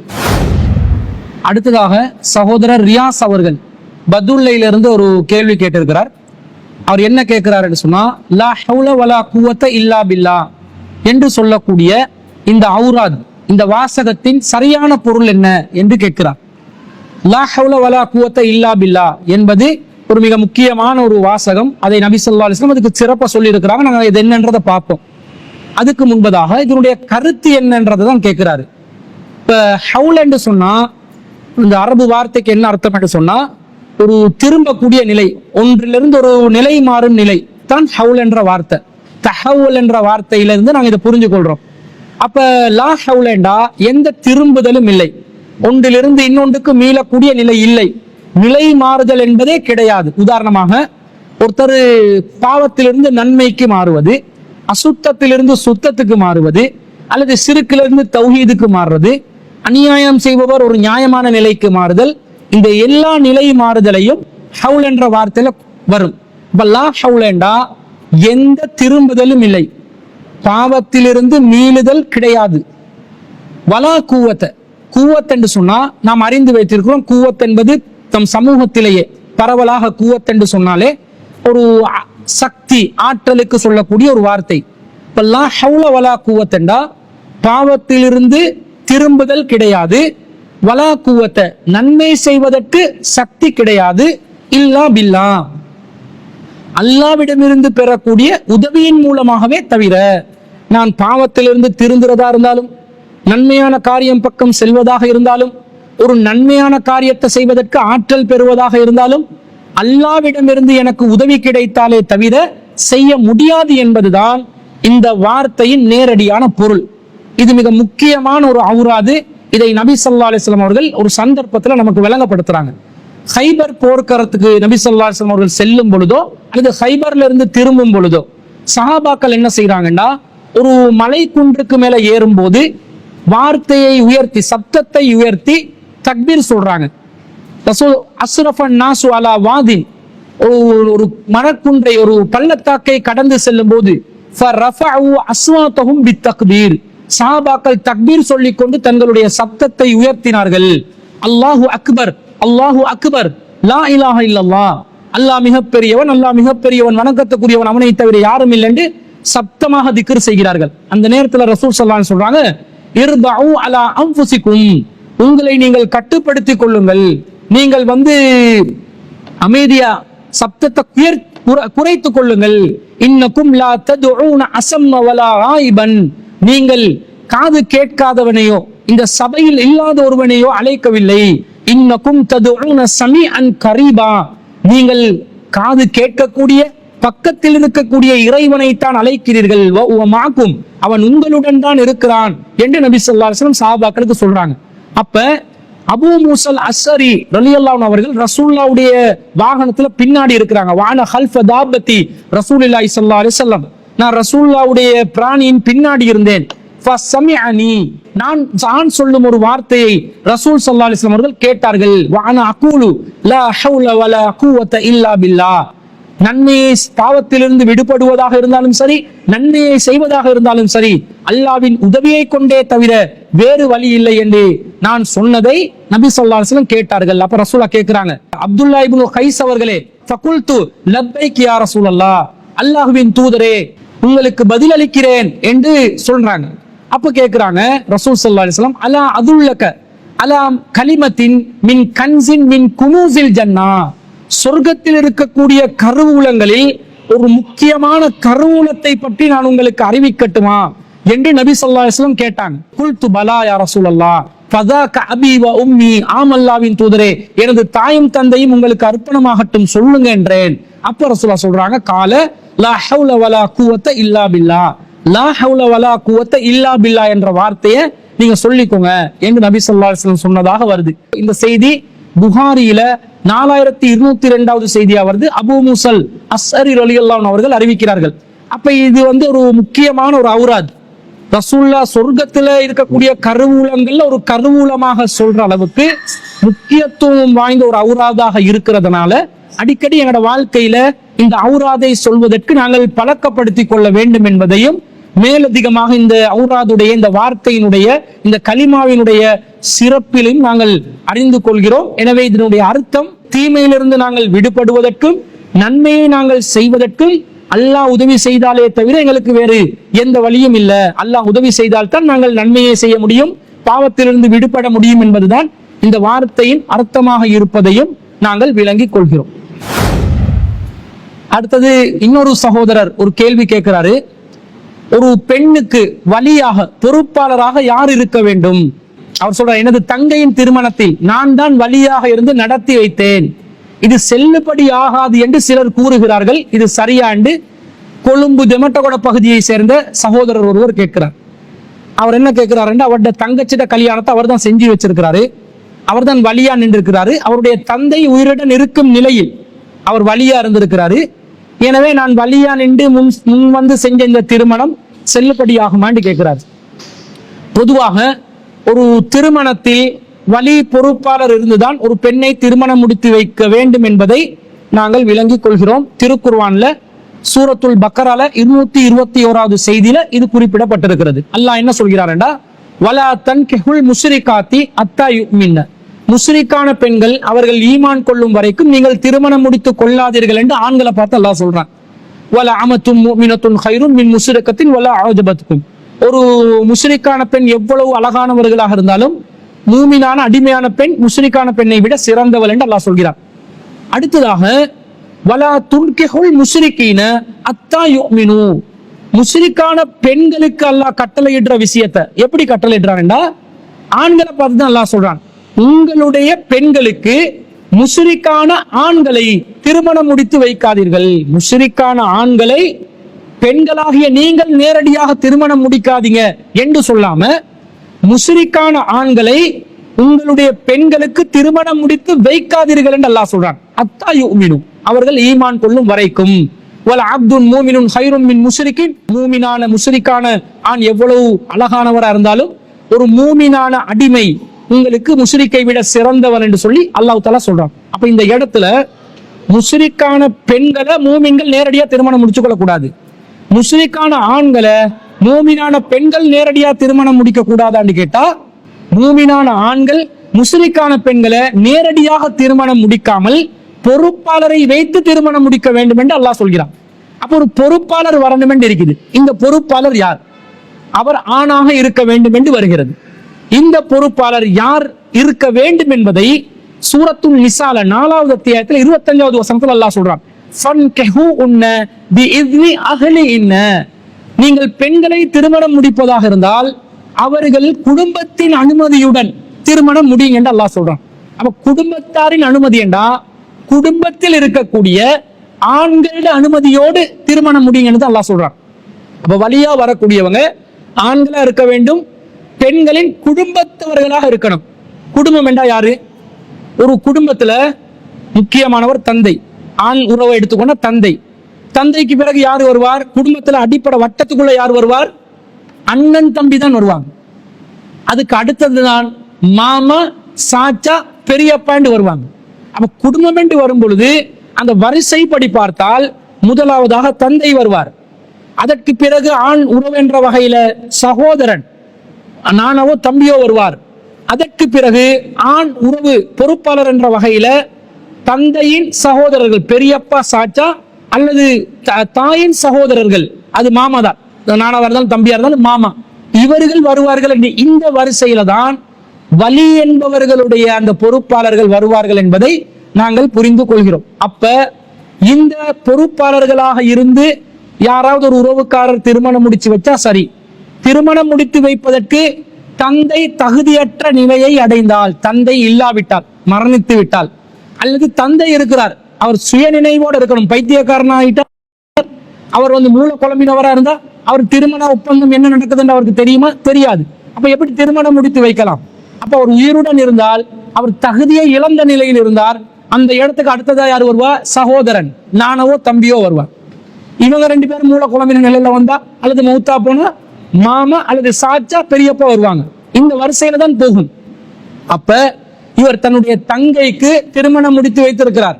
தந்தை இல்லாத நிலையில் தங்கச்சிக்கு அவர் திருமணம் முடித்து வைத்திருந்தால் அது செல்லுபடி ஆகும்.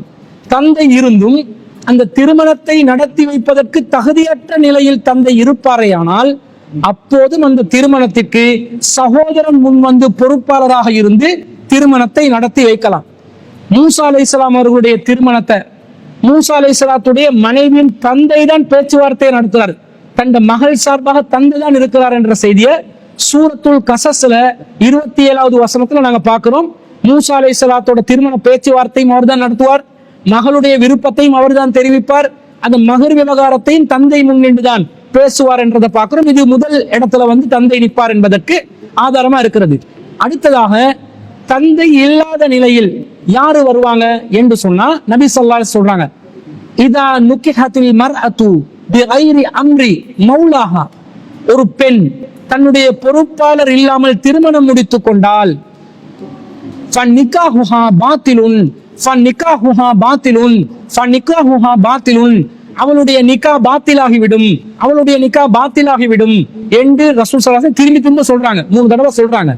பிறகு ரசூலுல்லாஹ் சொல்றாங்க, ஃபைன் அஸாபஹா ஃபலஹா மஹ்ருஹா பிமா அஸாப மின்ஹா, ஒரு பெண் தன்னுடைய திருமணத்தை முடித்தவன் அவளை அடைந்து விட்டால், அவளை அடைந்ததற்காக அவளது மகர் தொகையை அவளுக்கே அது உரியதாக இருக்கும்.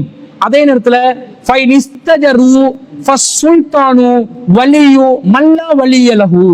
யார் ஒருத்தர் வலி இல்லாத நிலையில் இருக்கிறாரோ, தகுதியான பொறுப்பாளர் இல்லாத நிலையில் இருக்கிறாரோ,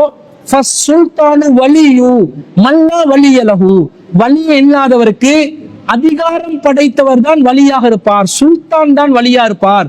சுல்தான் என்றா சொல்லில் சுல்தான் செயலில் சைத்தான் இல்ல. சுல்தான் என்றா பொறுப்பேற்கக்கூடியவர். அந்த பெண்ணுடைய அனைத்து விவகாரங்களுக்கும் பொறுப்பெடுக்கணும். திருமண பேச்சுவார்த்தைக்கு இருக்கணும், மகர் சம்பந்தப்பட்ட விவகாரத்துக்கு இருக்கணும், திருமணத்துல பஞ்சாயத்துகள் அதுக்கு தலையிடணும், குடும்பத்தை சேர்த்து வைக்கிற பிரிச்சு வைக்கிறதுக்கு இல்ல, சேர்த்து வைக்கிறதுக்கு அல்லது நியாயமான தீர்ப்புகள் வழங்குறதுக்கு தலையிடணும்.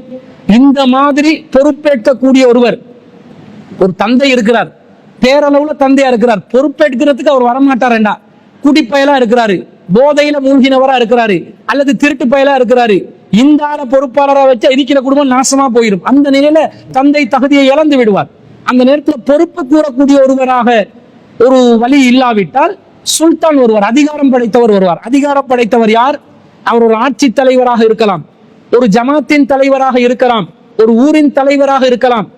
பொண்ணுக்கு பொறுப்பு சொல்லணும். ஏதாவது அந்த பொன் தரப்புல மணமகள் தரப்புல ஒரு அநீதி இழைக்கப்படும் நிலை வந்தால் அந்த மணமகள் சார்பாக பேசக்கூடிய சக்தி படைத்தவராக அந்த சுல்தான் இருக்க வேண்டும் என்று நபி ஸல்லல்லாஹு அலைஹி வஸல்லம் சொன்ன செய்தியை நான் அஹ்மதுல 23074வது செய்தியா பார்க்கிறோம். இதை அன்னை ஆயிஷா சித்திகா ரலியல்லாஹு அன்ஹா அவர்கள் அறிவிக்கிறார்கள். அப்ப வலியாக இருப்பவர் தந்தை தான் முதலிடம். தந்தைக்கு பிறகு அந்த குடும்பத்தில் ஆணுறவு என்ற வகையில சகோதரன், மூத்தவர் அல்லது இளையவர், அண்ணன் தம்பி வரலாம். அதற்கு பிறகு தாயின் வழி, தாய் வழி சகோதர சகோதரிகள், தாயுடைய சகோதரன் சகோதரி அல்லது தந்தையின் சகோதரன் சகோதரி, சாச்சா பெரியப்பா அல்லது மாமாமார்கள் வழியாக வரலாம்.